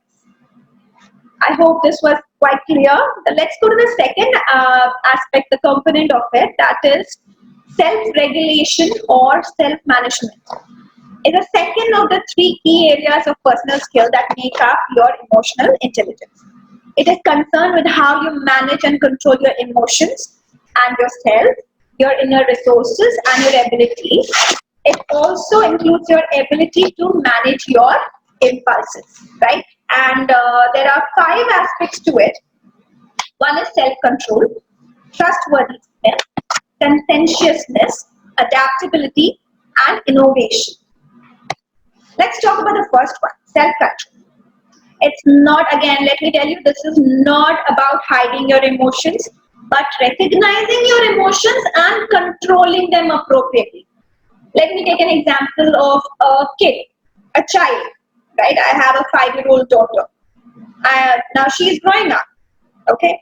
Let's talk about a younger kid, maybe a 2-year-old or a 3-year-old. When you present a chocolate, a candy in front of a smaller kid, what is the reaction? They want to have it right then, right? They are able to have a self-control. But a person like you and me who has matured emotionally knows that it's a necessary aspect of our life. We need to have self-control, right? So self-control is usually manifests itself in the absence of visible emotion. It's not that you do not feel it, but you do not make rash decisions, or you do not overreact, but remain calm and rational. All right, so you make balanced decision based on what is really important and not just on how you feel at that moment. So these are the kind of people with good self-control are the kind of people who remain calm even in stressful situations. Okay, and we have reacted badly or inappropriately in situations and events in the past. We all do, and maybe we'll continue to do that in the future as well. What Krishna sir did talk about one the important point, that was reflective practice. What is reflective practice? Let me reiterate that again. You think back to the situation. You think back to the previous situation and you analyze it and understand why you acted in the way that you did. And this in turn helps you to behave more intelligently in the future. When reflecting, just make sure you think of yourself in a positive way. Do not say, "Oh my God, I'm a failure. मैंने ऐसे कैसे कर दिया यार, मैं तो बेकार. I completely messed it up." Don't think about such thought.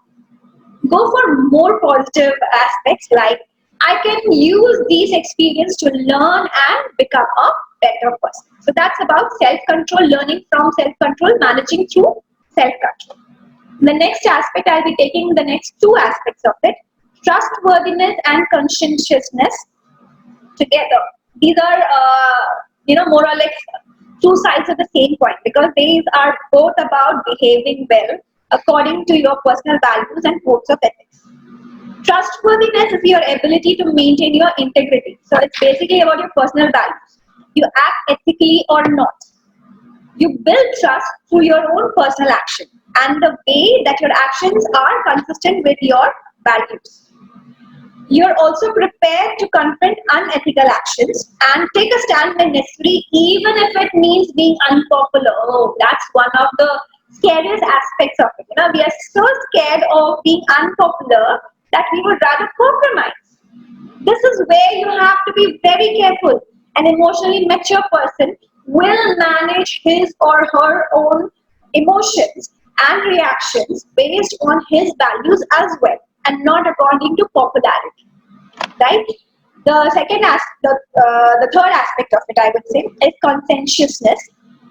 This is taking responsibility for your own personal performance and making sure that it matches up to your own abilities and values, right? So this is about how you are going to manage your words, all right? What you say and what you do should not, be different. If you make a promise or a commitment, it should be very, very closely linked and should be in line to what you have promised. Take responsibility for setting and then achieve these realistic objectives in your life and work. You need to be careful about your work, organize it so that you can achieve it. That's conscientiousness. Now comes another aspect which I would say it's more important in this world more than anything else. That's adaptability, right? Adaptability is it's flexible to change, right? Change is difficult. We are facing change. 2020 has brought change at our face. Everything is about change. Everything that we have known has changed. Anyone who has had close contact with children will recognize that change is very unsettling, and it's stressful not just for children but for also us. Without careful control and development of our personal adaptability and resilience, personal change can become very stressful. However, by understanding what is happening and developing our ability to manage change, it is possible to greet change as an adventure rather than a problem. Adaptable people are the people who are able to, manipulate their times, their demands, their energy. They prioritize and they accept rapid changes.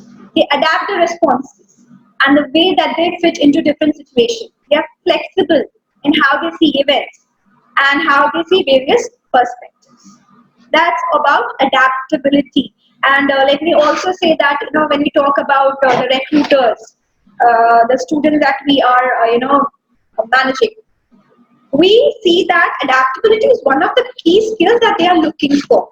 How well do you adapt to different situations, right? The last aspect of self-regulation is innovation. It's simply being open to novel ideas, new ideas and approaches, right? You look for new ideas from a variety of sources. You consider new ways of solving problem, and you do not say, "Hamare yahan to aise hi hota hai." We have always done it like that. You do not say such things, right? You generate your own new ideas. You prepare to see things from other perspective. You take risk as well, right? So this is about, this leads to personal development. It becomes an essential part of emotional intelligence.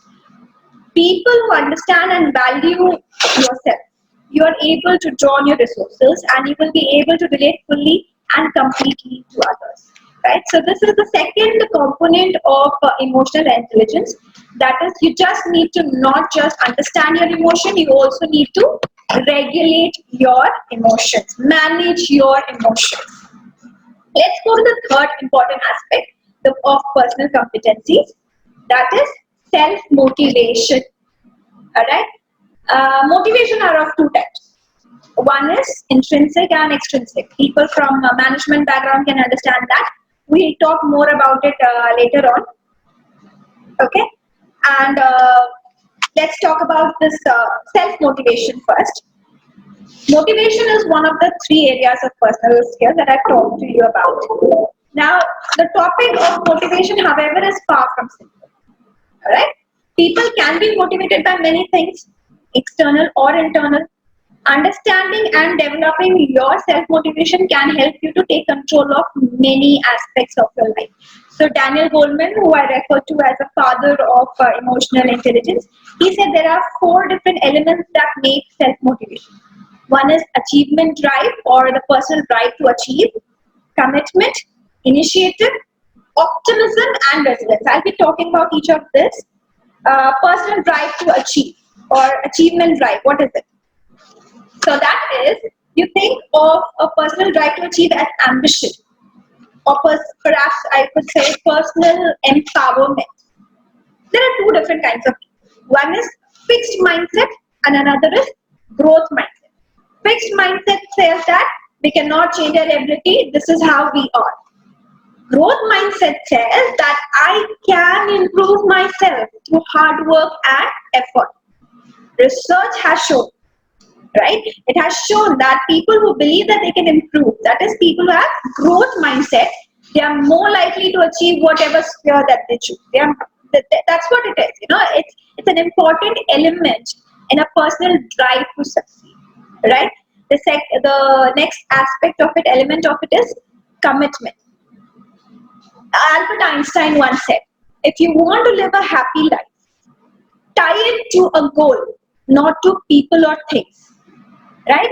There's many stories. We have heard so much about motivation, that goal setting for motivation is very, very important to our general well-being.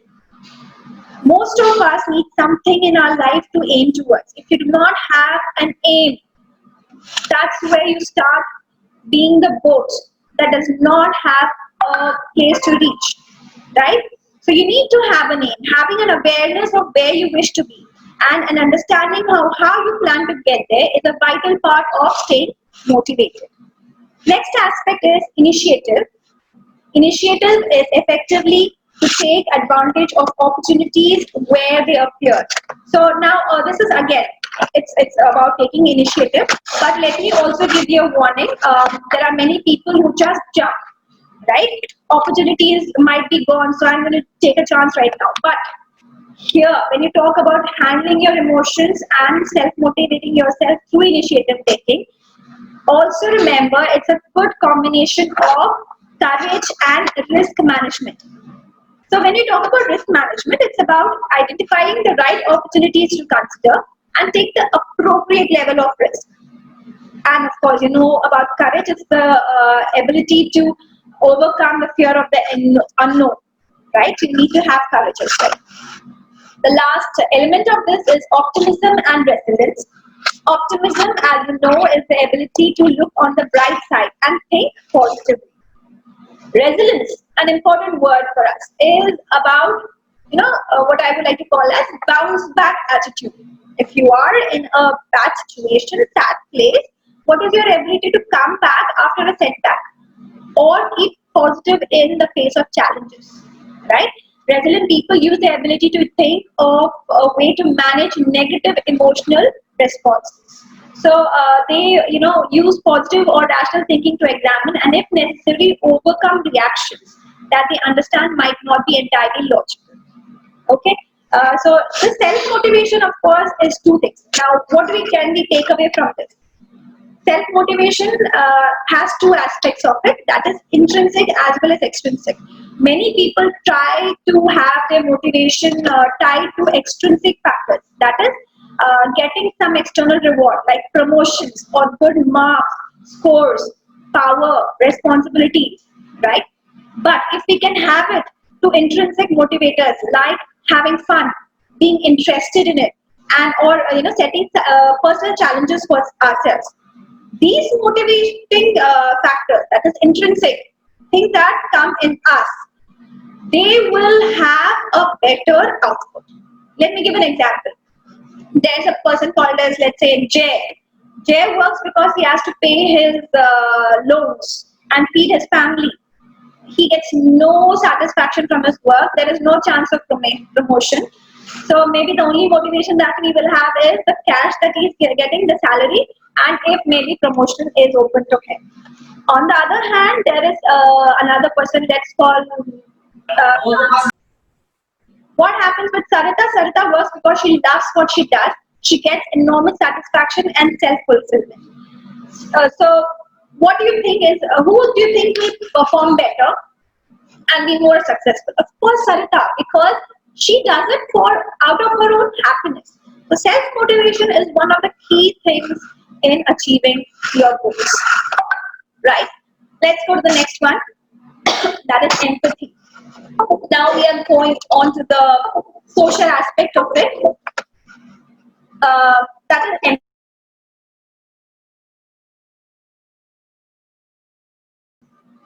Awareness and feelings of others. I'd like to take a pause 1 minute.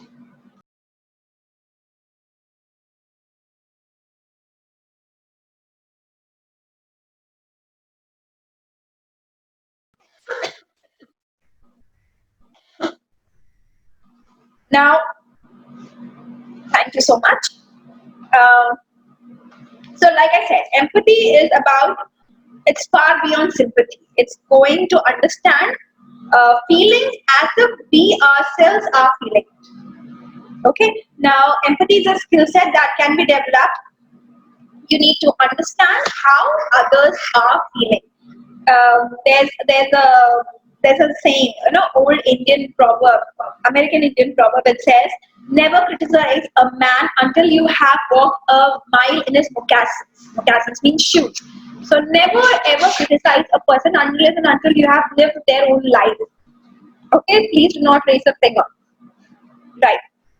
So there are there are 5 aspects to it. First is understanding others. This is perhaps what people mostly say when they talk about empathy. Sensing others' feeling and perspective and taking an active interest in their concerns. Those who do this tune into emotional cues, they listen well, they pay attention to non-verbal communication, they pick up subtle cues almost subconsciously. They are so tuned. They show sensitivity and understand other person's perspective. Right? So this is what is about understanding others. Generally, we equate empathy with just understanding others. It's not just that, but yes, it's an essential aspect of it. All these skills can be developed, but only if you wish to do so. There are many people who switch off their emotional antenna to avoid being swarmed by the feelings of others.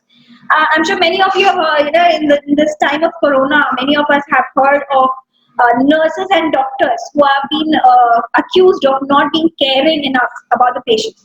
It is quite possible that they were so overexposed to patients' needs without suitable support that they shut themselves off for fear of being unable to cope. So that's another extreme that we should try to avoid. Understand others, but keep it at a level. The second element of this is developing others. Developing others means acting on their needs and concerns and helping them to develop their full potential. So what do? These people, they reward and praise people for their strength and accomplishments and provide constructive feedback designed to focus on how to improve. So if you are going to be working in a team, of course we are in interaction with other people as well. Just make sure you reward and praise people. All right. Provide mentoring and coaching to help others. Provide stretching assignments that helps your team to develop. Next element is having a service orientation. Now, this is mainly for work situation. Having a service orientation means putting the needs of your clients or your customers and looking for ways to improve their satisfaction and loyalty. So people who have this approach will go the extra mile for the customers. They will genuinely understand their needs.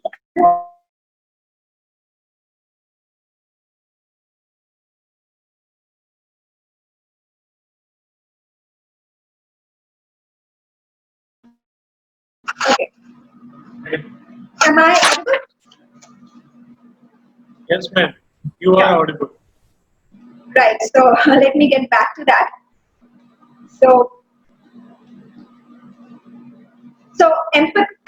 We were in empathy, right? So having a service orientation, I was talking about Mercedes-Benz.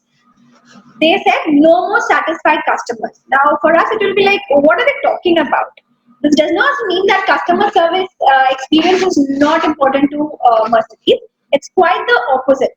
It means that customers' experience is so important that satisfaction is not enough.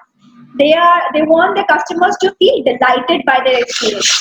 So this is one of things that I was really happy to hear about. And recently, we have had, all of us had such examples and situations where, a student of mine he saw that every time I would come to the class, I would, start rubbing the board and then while they settle down. The next time he thought about it and he did that something extra for me that when I used to enter the class, I would see him wiping the board. He understood what I wanted. He had the service orientation. He connected with me on the social level. That is how it is. That's what I'm talking about. Understanding the emotions of the other person as well. The next aspect is leveraging diversity. Diversity, this is a situation that has been going everywhere in the world now, especially after the situation in the US, which escalated. So it's not just, giving the same thing for all the people. It's about understanding different kinds of people, recognizing and celebrating the fact that we all bring something different to the table, right, to the work. People with this skill respect and relate well to everyone regardless of their background. As a general rule, they see that diversity is an opportunity, understand that diverse teams work much better than teams that are more similar. People who are good at leveraging diversity also challenge intolerance, bias, stereotype, and create an atmosphere that is respectful for others. Now, here, another danger that we should be cautious about is stereotyping. When we talk about diversity and we say we accept people, we also have the tendency to go into stereotype. There was a test that was conducted at Stanford University by Claude Steele. He was a psychologist. He said he asked two groups of men and women to take a maths test. The first group was told that men did better than women in such tests. The second group was told nothing. In the first group, where people had been reminded about this stereotype, the men performed significantly better.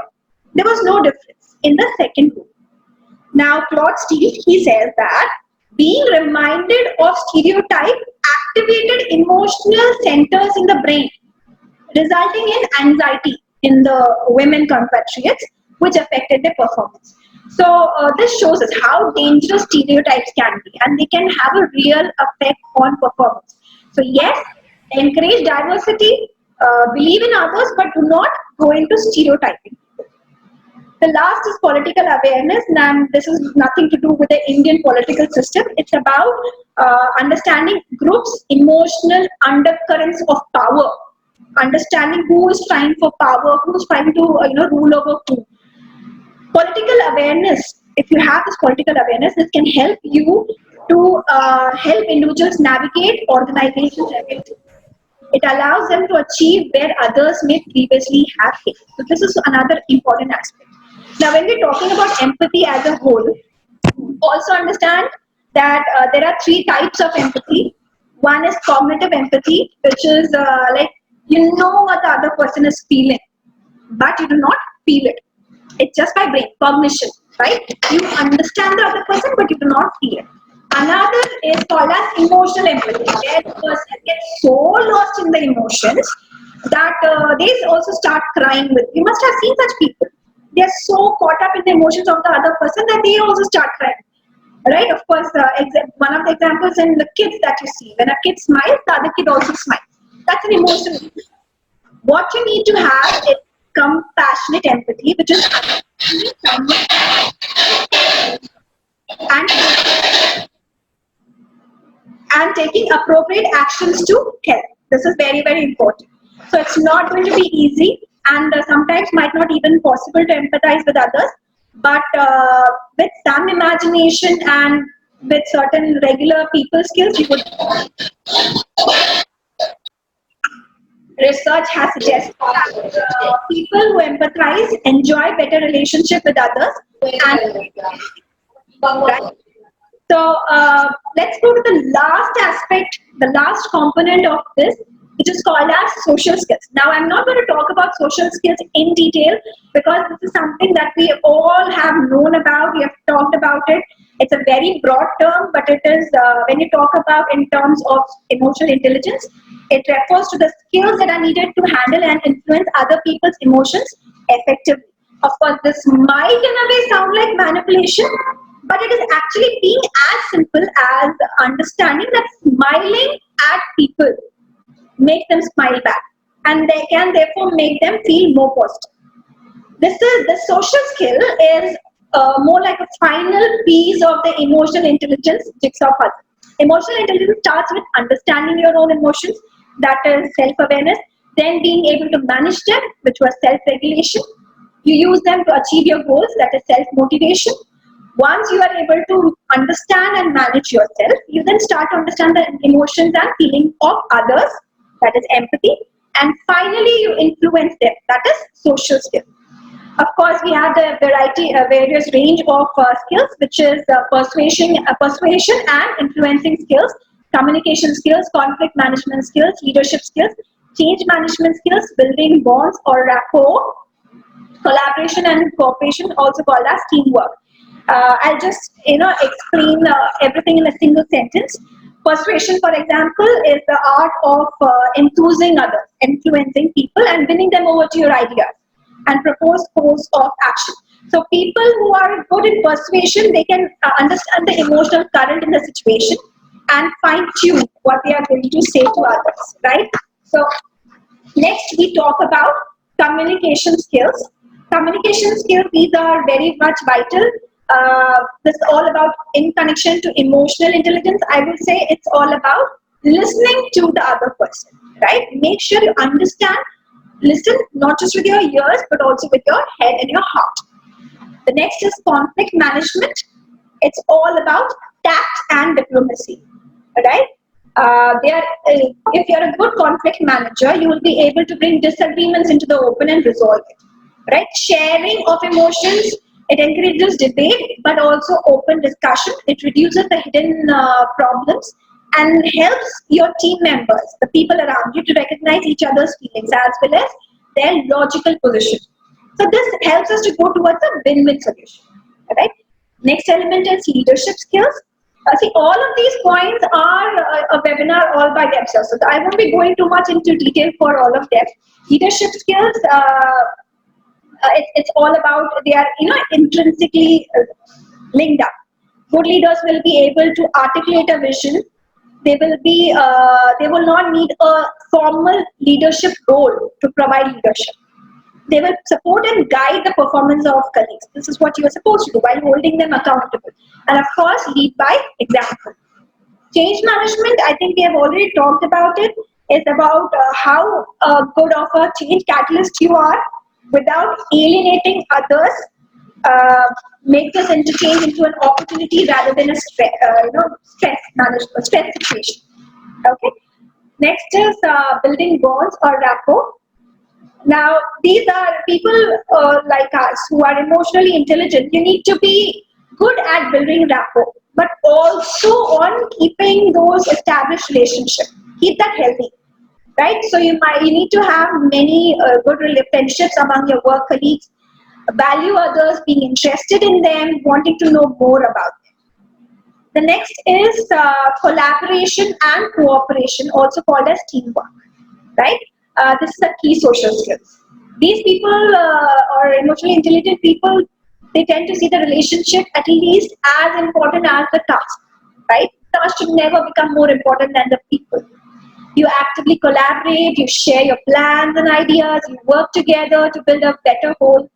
So in doing so, you promote a cooperative climate in which everybody is invited to contribute, right? You actively seek out opportunity for collaborative working. So when your team is in good hands, they are a good team, they are good team members, you perform better. You draw other members to your team and you help them to collaborate. You build a team identity, and it leads to, of course, the best part is commitment. So as a leadership role, in a leadership role, formal or not, like we talked about, leadership role does not always have to be formal. So as a leader, you need to encourage this. And this is one of the key skills for success. So this is what are the various aspects of it. Now, quickly summarizing all of it. A person with low emotional intelligence will be aggressive, demanding, egoistical, bossy and confrontational. सामने के सामने बस बताना है तो बताओ क्या है, right? High emotional intelligent person will be assertive, ambitious, driving, strong-willed and decisive. Low emotional person will be easily distracted, glib, means easily susceptible to being cheated by others, will be selfish, a poor listener, impulsive, like a child. The person will also be resistant to change, passive, does not have initiative, unresponsive, slow, stubborn, critical, picky, fussy, hard to please, and a perfectionist. Please understand, perfectionism is not always a good attribute to have, right? You need to understand the other person as well. On the other hand, if we have high emotional intelligent people, other than being ambitious and strong-willed, they are also warm, enthusiastic, social, they are charming, they can persuade others, they are patient, they are predictable, they are consistent, good listeners, they are detailed, they are meticulous and careful, they are systematic, and they are neat. So, of course, we would love to have a person, when you can look at the attributes of it, if you would like to work with such a person, let's encourage ourselves to become such a person. That is what my summarization of the whole aspects is. Through all of these various components, let's examine ourselves in which component are we lacking and strive to work in that. And this is how you can develop your emotional intelligence. I'll be open to questions later on towards the end, and I think I'll hand over the charge over to our coordinator, the moderator. Thank you so much. Well, thank you, ma'am. Thank you very much for explaining, and that profiling will going to help us a lot. In fact, I myself has to develop certain things which will put me into a high emotional intelligence person. Well, those 5 dimensions were very important for us to understand what emotional intelligence is. And since we have heard our director sir as well as Thank you, sir. now let's move on to the most important part. After understanding what emotions are, let's try to understand how to control emotions, and that is to be explained by our guest speaker, Mr. Vikram Sagar Saxena sir. And I hope he is listening to me. Vikram sir.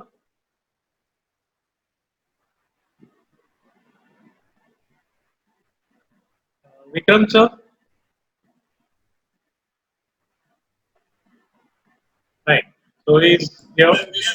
So, Vikram sir, over to you. Like everyone is waiting, how to control the emotions. Dilip, I'm not able to hear you properly. Okay.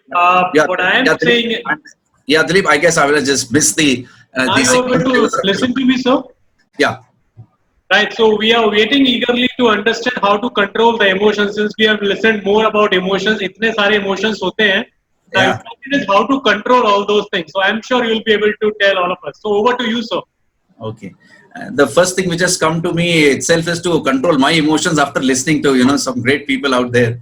Right. So okay, I'll not take much of the time, and let's go ahead.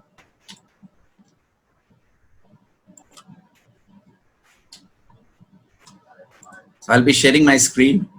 Right, sir.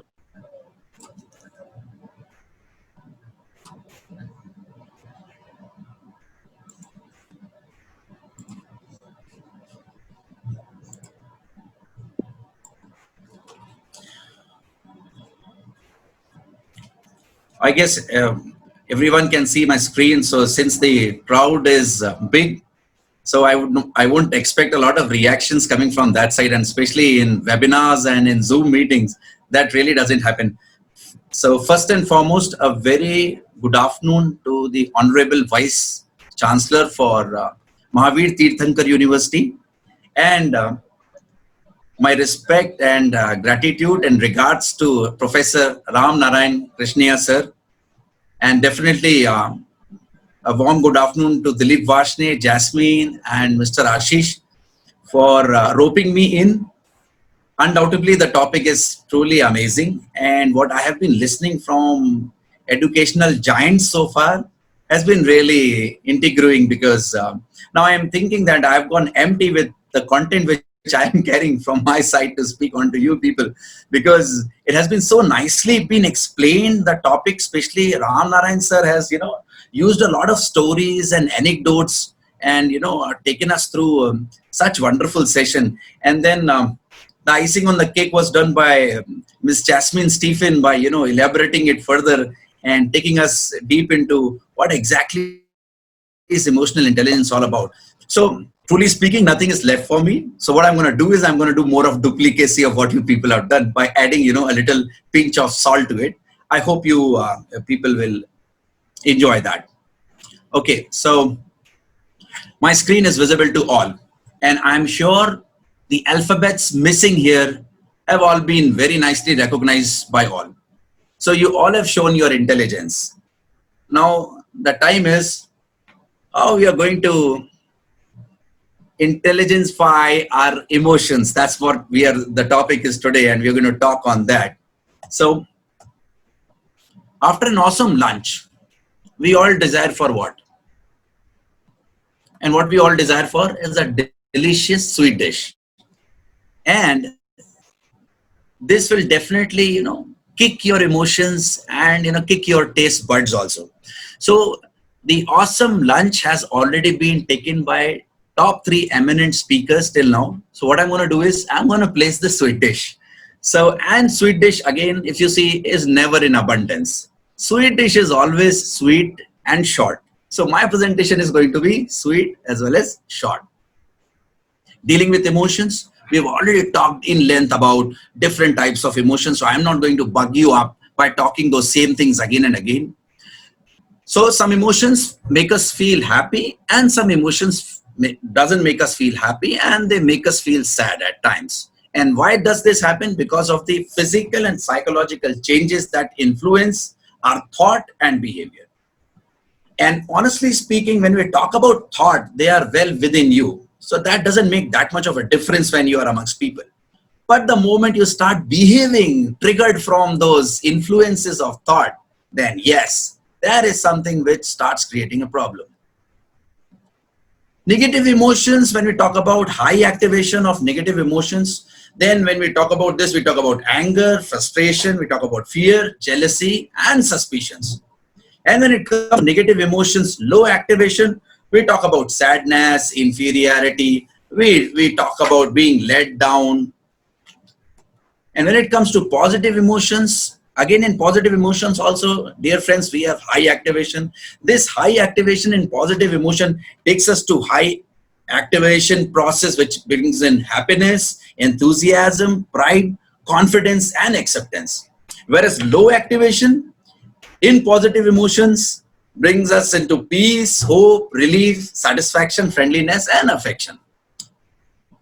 Again, because of negative emotions, we fall into stress, withdrawal symptoms, expulsions. You feel like that you have been thrown out of, diminished capacity to experience pleasure and happiness, make us feel terrible and look horrible. This is what is the impact of negative emotions. Now, how does this really work? So negative thoughts leads to negative emotions. They further lead to negative behaviors, leading into negative results. And when I say negative results, there are few things which are very, very important for us as human beings. Money, health, career, relationships, and possessions of various things. So all these things, because of being ineffective, because of negative influences, lands up into poor financial backgrounds, poor career, relationships, and possession. Whereas on the other sides, or on contrary, positive thoughts takes us to positive emotions, positive behaviors, and resulting into a great career, wonderful health, possessions of good things in life.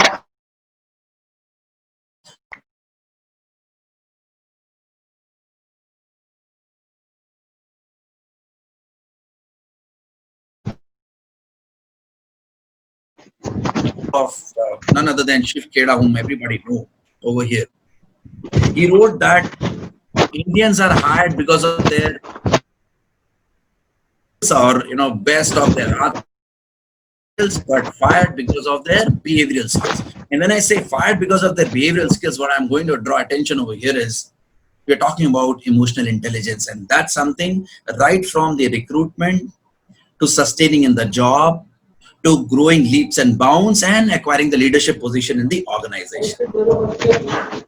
So you must have to know how your emotions are harming you quickly. Anger weakens your liver, grief weakens your lung, worry weakens your stomach, stress weakens your heart and brain, and fear weakens the kidney. So it's not only that your relationships are at toss, it's not only that your career is at toss, but my dear friends, the most important thing is that you land up losing your health also. And that's how all these things, they impact your vital organs, which are very, very crucial and important for your life. So what you need to do is pass from all these and you will be well and healthy. So you need to stay healthy, happy and fit, think good, feel good, and do good. You are matured enough to deal with this vehemently. You don't have to boggle. You don't have to bother about. If it is stress, if you feel that you're let down, if you're feeling lonely, hold on. You are matured enough to handle. You don't require anyone else to come down, a psychologist or someone to take care of you. It's you within yourself. My dear friends, I hope you'll agree. 99.99% motivation remains within the human being. It's just 1.1% trigger which is required. And honestly speaking, everything is well in control and you can always handle it very nicely and very maturely. So quickly, master moods.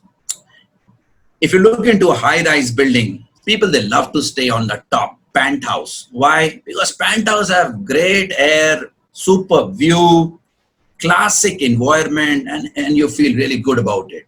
So in that case, what happens is that all these things, they take you up on top. So if you are there in the positive, active, emotionally constructive mindset, what happens is you have clear thinking, you are enthusiastic, you are focused, creative, joyful, and success oriented. Whereas if you see on the bottom, if you are negative, emotionally destructive, what happens? Then you are angry, aggressive, hostile, withdrawn, isolated, stressed, and you are into either a flight or a fight mode.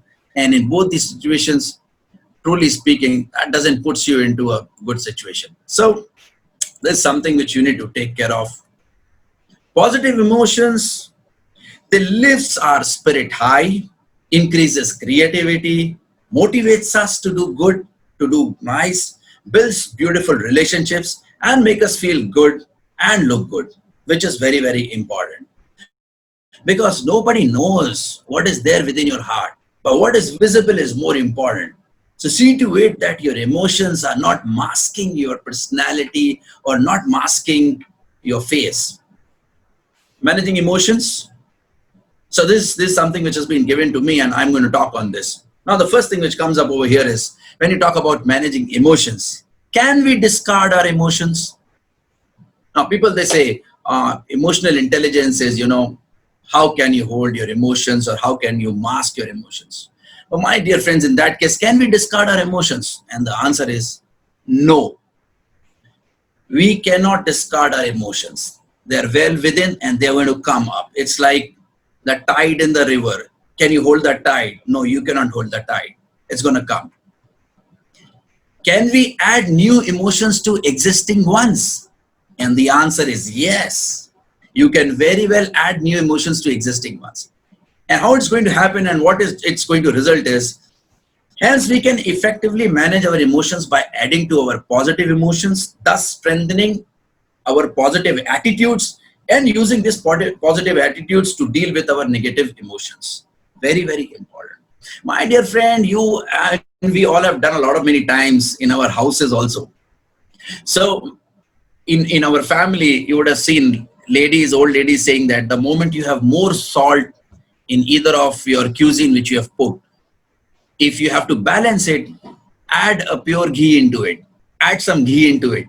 What it will do, it will act as a buffer. It will neutralize that salty taste. So similarly, what I'm trying to talk to you over here is that, yes, you can add emotions to the existing ones to overcome that typical situations which you are dealing from. Dealing with emotions, managing emotions, this has already been very well explained by Ms. Jasmine. So I would not like to take your time onto this. However, I will take you to something which is an important extension of dealing with emotions. So now, first thing which I want to share with you over here when we talk about how you're going to deal with your emotion is, let's talk about some very practical things. So I don't want to be unnecessarily blubbering a lot of content over here. So I want you to understand in simple things. Talk things over the others. Sharing your feelings with people who are in your corner can help you process and move on. Very, very important. Do not consider yourself that you are a chatterbox or you are very talkative and you just gossip around. Forget about all those things. Go and just blow away. Talk yourself. Talk out. Meet people, talk your things. I understand the situation we are right now into. We are not in a condition to meet people physically. But then you have a lot of options to communicate. You have Zoom, you have WhatsApp. You can pick a call, give a call to your friend, to any family member, speak to them. Make yourself light. Make time for yourself. Very, very important. Truly speaking, this pandemic has come as a blessing in disguise. Many of us wanted to pursue a lot of things which we liked in past. A musical instrument, maybe dance, devoting 2 hours for exercises. But then it has never happened. Why? Because we've got a very tight, busy schedule. However, during these times, what you can do is at least you can sneak out, steal, rob that 1 hour, 2 hour for yourself. My dear friends, I have read one thing very interesting somewhere way back in my life. It says that if you do not love yourself, you cannot love anyone. You have to be first your favorite to be anybody's favorite. And to do that, what you need to do is, you need to find out, are you your favorite? And to ensure that whether you are your favorite or not, just go and dig your passions, which you have buried somewhere. Dig them out. It's the time, pursue them. Spend time, give time to yourself. We keep running for jobs, salaries, paychecks, increments, high promotions, good house, car, vehicle, motorcycle, fat. Come on, bro. You need to chill.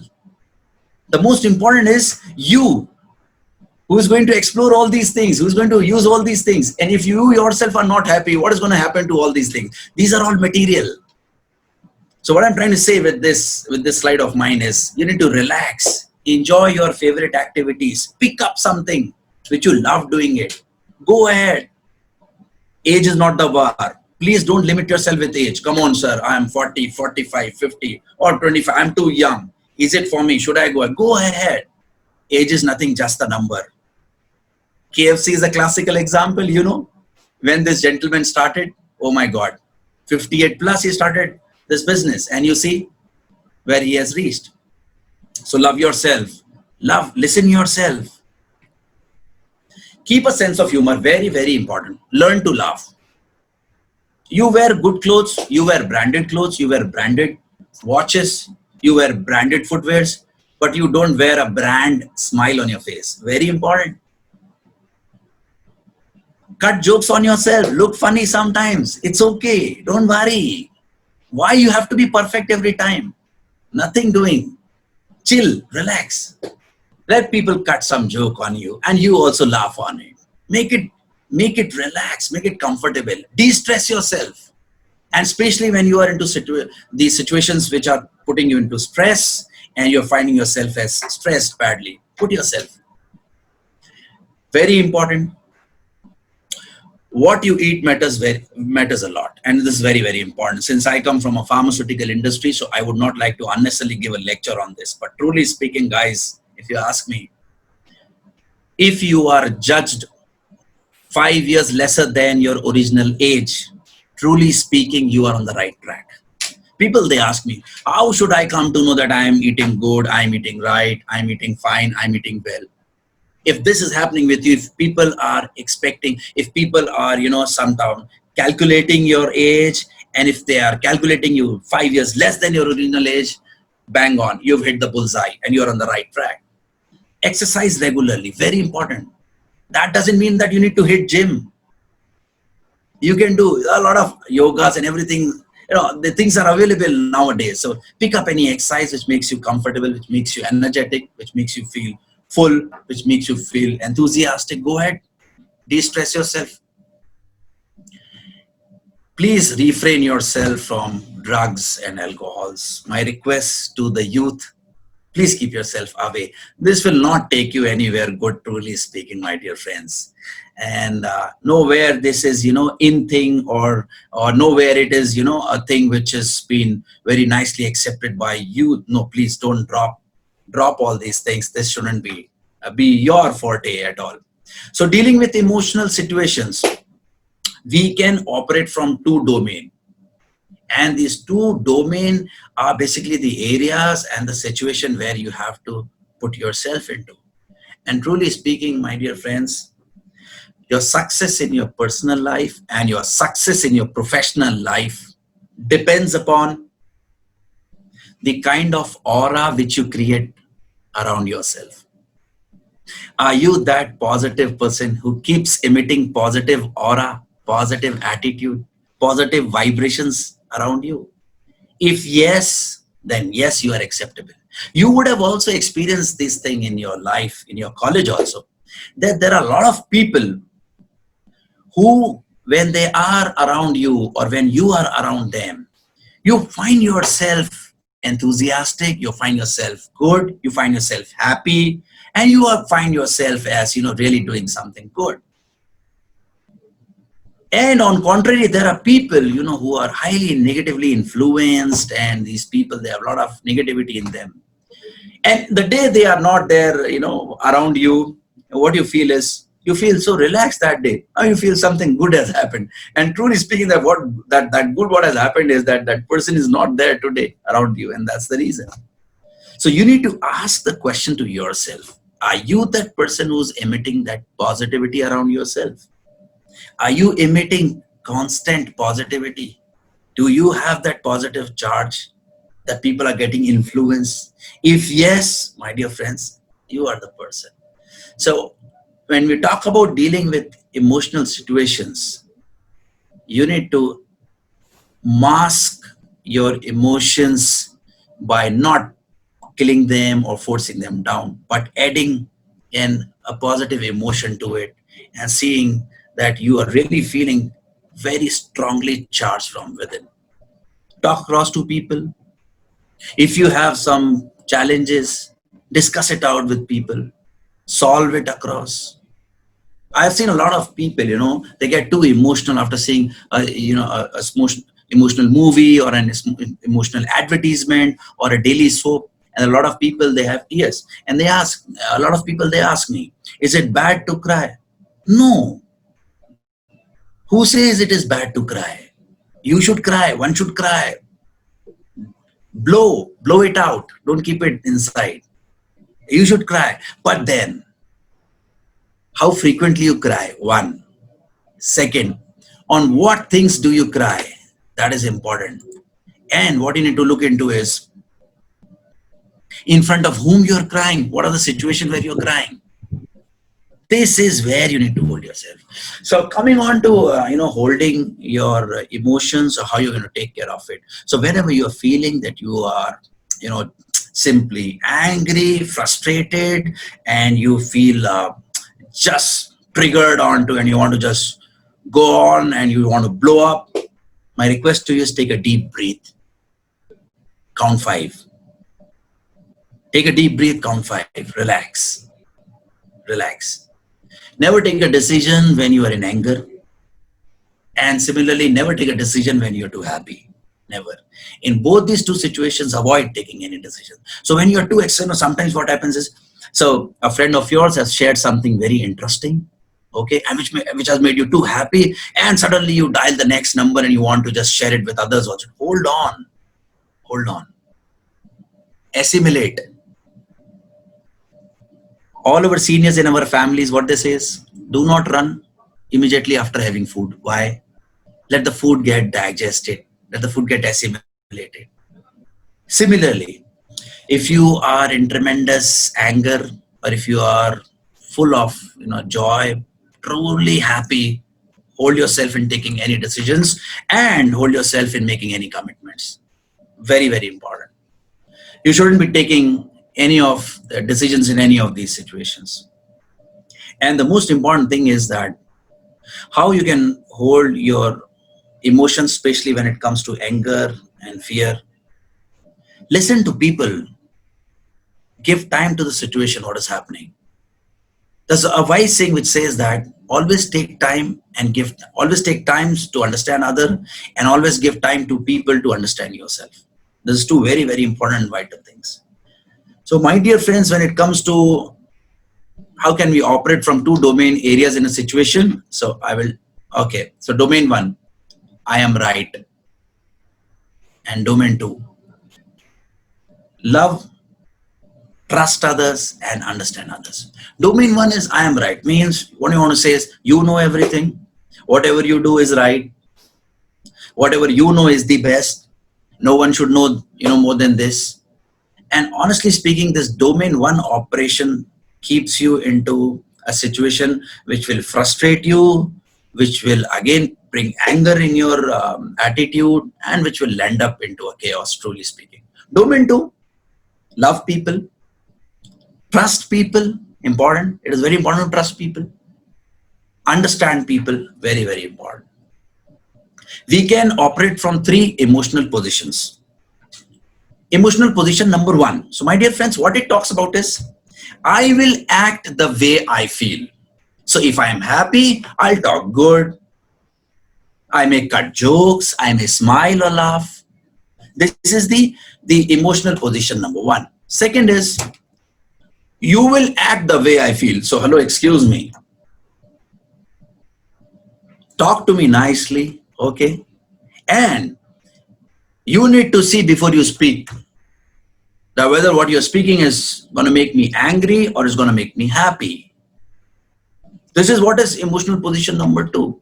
Third is emotional position number 3. I can't help the way I feel. I told you in the beginning, can you discard your emotion? No, you cannot discard your emotions. So the emotional position number 3 is, I can't help the way I feel, but I can help the way I act. Yes, very, very important. Your emotions are again like tides. They will come and go. They will come and go. Can you hold that? No, you cannot hold that. But what you can hold is how you act based on that behavioral stroke, which is very, very important. So if you ask me, emotional position number 3 is a position where you realize that emotions will appear time and again, but emotions will not control your thoughts and action. This is what you determine from yourself. You will be in full control of your thoughts and actions. So when I say this, I want you to just take a deep breath and understand that what happens when you feel angry. What is that which triggers you and you start, talking maybe wrong, maybe sometime little slang, maybe sometime absurd. Think for a while. What triggers you? And decide that next time that trigger is going to happen to you, you're going to hold yourself. You're going to hold your actions. You're going to hold your tongue. Take a deep breath. Count 5. Do not react. Response. This 1 hour can change your personal life and can change your professional life. And this hour, if you want to be on the plaque of the unsuccessful people, then you can be reactive to whatever is happening. However, if you want to be on the plaque of being successful in your personal life, in your career and professional life, in the social circle, in your family, then the next hour is more important for you, and that is response. So next time an emotion triggers you, hold yourself. If you're finding it too emotional, if you want, and if you cannot hold your tears, because I've seen that, it is an emotion. You cannot you cannot hold your tears. So if you're finding yourself, you can avoid that situation. You can move up. Take out your mobile, see something funny, change yourself. Start chanting something. Just go into a flashback, the moment which made you happy. Think of it for a while and skip that moment. Come out of it. Emotional intelligence is something which says that holding yourself strong.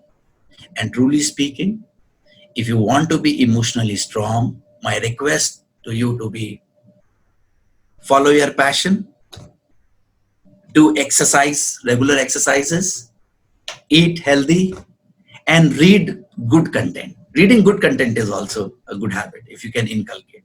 Watch interesting things. This will make you cool, calm, de-stressed, detoxified from all the stuff which triggers you unnecessarily for negative emotions. That's all from my side. And as I said in the beginning itself, that my presentation is going to be like a sweet dish after an amazing lunch to keep you guys all sweet. So have this sweet dish. I'm sure you would have enjoyed the sweet dish. And it was really pleasure, being part of this amazing group. And thank you so much, Ram sir, once again, and for making me part of this group. And I'm really thankful to the Honorable Vice Chancellor of Mahavir Tirthankar University for giving me this opportunity to be part of this group and share my thoughts. In the last, I am really grateful to Mr. Dilip Vashne, who has always been, a jewel picker.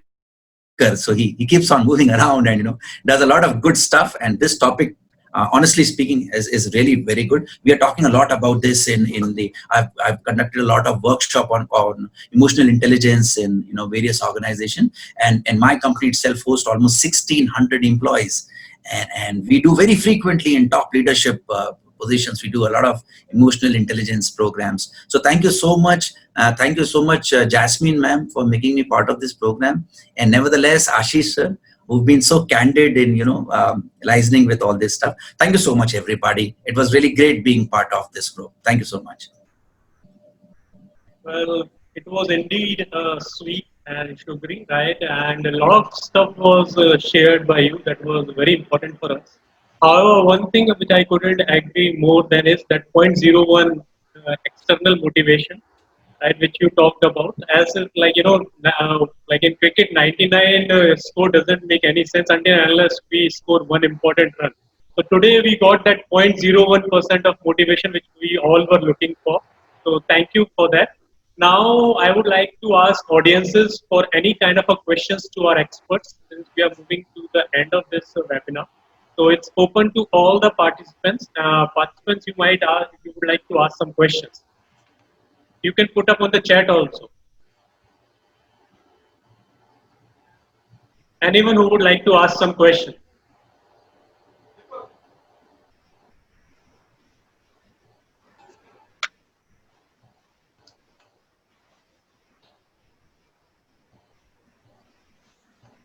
Dilipji, we've talked about lunch and sweet, and I'm sure that it's a time for lunch. So there's a lot of Seems people like, who right? are excited to go, and have their lunch.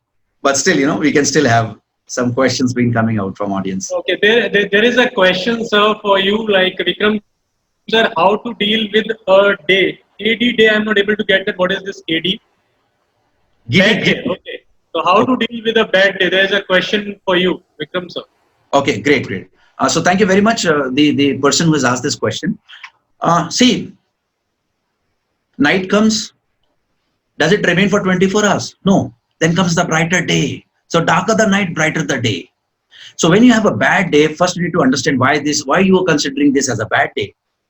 Is it because your salary got delayed? One. Is it because somebody in the family have scolded you? Or is it because you went into your college and maybe your professor you had a tough time with your professor in the morning? That could be the reason. My dear friends, no day is a bad day. It's all about here.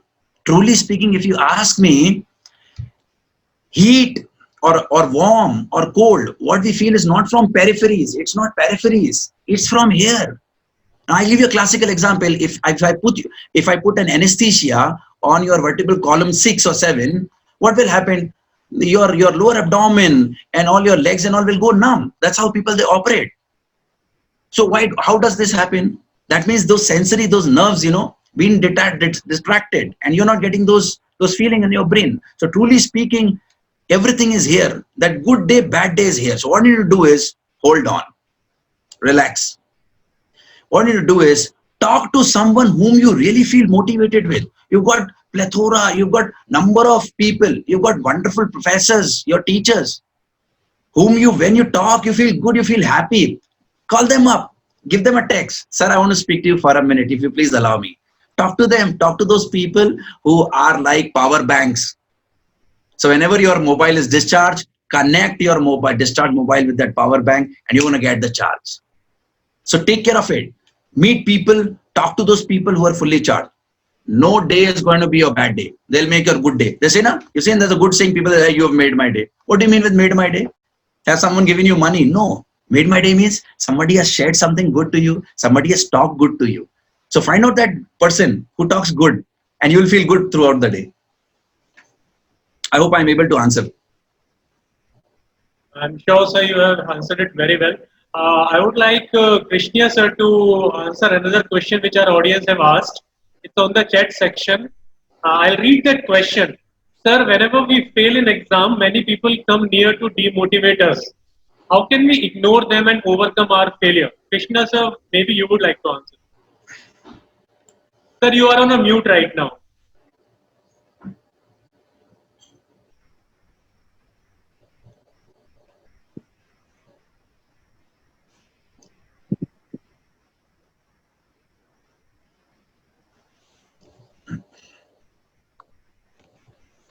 Sir, you are on a mute right.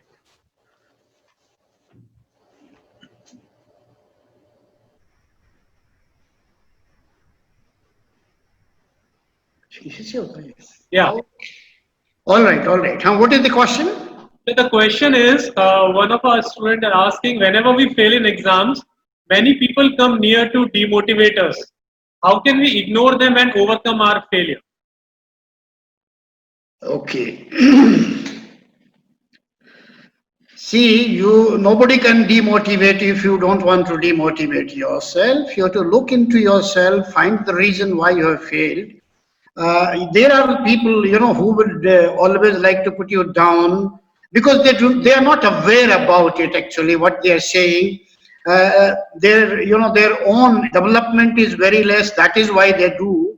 But actually, if you ask me, if you fail and others are supposed to support you and encourage you to do better next time, and those people probably you have to ignore them. There is no other way. There are a lot of negative people who will always like to put you down. So the best thing is ignore them, go to home, introspect in yourself. Was it because you did not work hard so you failed? And if it was because of that, then determine yourself that next time I will work more hard and I will never fail, so that they don't get a chance. Okay? Dilip, okay? What happened now? Hello?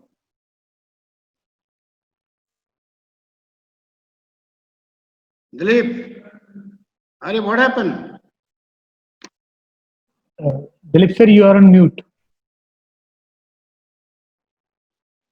Hello? Yeah, I think there is some problem with Dilip sir's mic. He's not being able to answer. Okay. Any other question?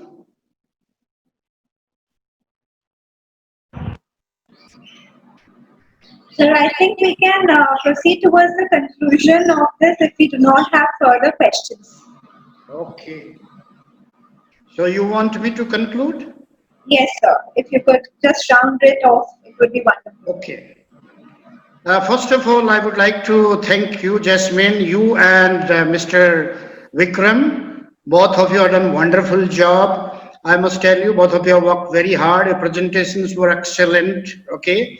The topic itself, for the first time listener, may be a little difficult topic, and therefore could be that some of them felt, yes, it was little large or longer. We were thinking to wind up by 1 o'clock. It has gone little over, but both of you have done a wonderful job. Now, as far as emotional intelligence is concerned, my dear participants, please remember, emotions are not always bad. Emotions are good and bad both. It is the degree of emotion, right? Even sometimes anger is not bad, but if you go into rage, then it becomes bad. Similarly, happiness and all basic emotion, happiness, sadness, anxiety, fear, anger, they are not bad. You need to control them properly. Now, what is the, I think Vikram has covered most of the thing, but let me tell you one very, very important thing. Maintain one emotional journal from today onwards. Go home in the evening, every day write down what was the emotion which has overtaken me. I could not control it. What should I do next time to control that emotion? You will be able to control, I can tell you with the practice. When you maintain this journal and keep writing everyday experience in this journal, you will find you will be able to comfortably control your emotions. And I think other part, theoretically, we already told you, recognize your emotions. Okay, identify them, which type of emotion it is, then control your emotion. Next one is controlling is nothing but pause for some time. And the next one is identify the emotion of others. That you can do by putting yourself in the shoes of the other person, or what we call huge empathy at that time. And then try to understand his or her emotion with whom you are dealing. And once you understand, act according to that, behave as expected by the other person. You will find you will automatically become emotionally intelligent. In this current time is very, very difficult time, which you all must understand very clearly. So as Vikram was saying, sometimes you should chill. Let me give you my own example. We are 6 couple who are all above 58 years of age, and all of us play every day for last 4 months. Every day we play tambola. So we start waiting from say 4 o'clock, that okay, when the 6 o'clock is going to be there, but because before that we are in the office. So at 6 o'clock, or say 5 minutes before 6 o'clock, 6 couple from various places, not at one place, they're all at various places. One guy in Mumbai, 2, 3 are in Jaipur. I am here in this place, your Muradabad, and we connect together, and you will find for 1.5 hours, almost 1 hour we play, and then for half an hour we pull the leg off each other, and we forget everything about, Corona and everything, we forget everything. So that's very nice way of chilling out, actually speaking. And as he said about physical fitness or physical well-being, it's very, very important that you make your immune system very, very strong, and that can happen only through proper exercises and yogas and pranayamas. I give myself, let me again tell you, I give myself 2 hours every day, rather more than 2 hours. 2 hours in the morning I give nowadays to myself. I walk for 1 hour, and then I do about exercise for about 20 to 25 minutes, and then I do half an hour for yoga and pranayama. And as Vikram was saying, I think that is ensuring that whoever meets me always tells me that I look 10 years younger than my age. Okay, and therefore I would finally say thank you very much, all of you, for attending to my team. Lots of Sir, there is a thank you question to all of actually, sir. you. Participants, please learn from it, control yourself, don't get charged up, don't get worried that hell is going to fall. Nothing will happen. Pandemic will go away. Maybe it will take some time. Those some people certainly, yes, unfortunate enough they will go. But as far as India is concerned, I think our recovery rate is very good. Generally, the people who are death rate is very low. So we really don't have to worry. Maybe yes, our pay will cut, and our some people might for some time lose even job also. So don't get worried. Reduce your needs. Everything will become perfect after some time. Thank you so much. Thank you so much. Right. Thank you very much, sir, for giving a very apt conclusion. And with your permission, before finishing, there's a small question which has been asked, and I hope Jasmine ma'am will take this. The question is, are attitude and emotions same? So, ma'am, can you quickly please answer this question before we end this up? Yeah, so I'll just explain it in just 2 points. Attitudes are feelings, right? There is a difference. That's my answer. Attitudes are, emotions are feelings, and attitudes are our approach towards life and situation. That is the one difference that is there. The second is emotions might be for a fraction of second or more. However, attitudes are for days. They are longer. Attitudes are our judgment, what we think about certain situations. Emotions are what we experience. So that's what it is. Attitude and emotions, they are closely related, but they are not exactly the same. I hope that answers. Right. So thank you very much. And with this, we come to an end of this well-informed session. Thank you, everyone. Thank you, all the speakers who have taken out their valuable time for us to inform and to tell us what emotions and emotional intelligence. And thank you, all the participants. I'm sure we all must have gotten something out of it. With this, I'll end this. Thank you. Thank you very much.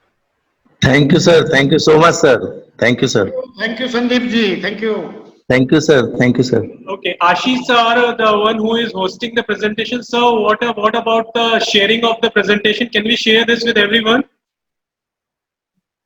We'll share it later. Ashish sir? So later we can share this presentation. Very well. So, to all the participants, we will share this presentation, right? And there is a form which is given. Kindly take out some time and fill that form.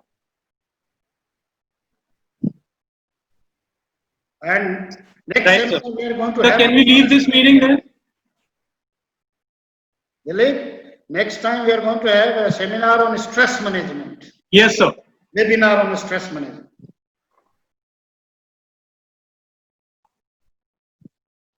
Thank you, everyone.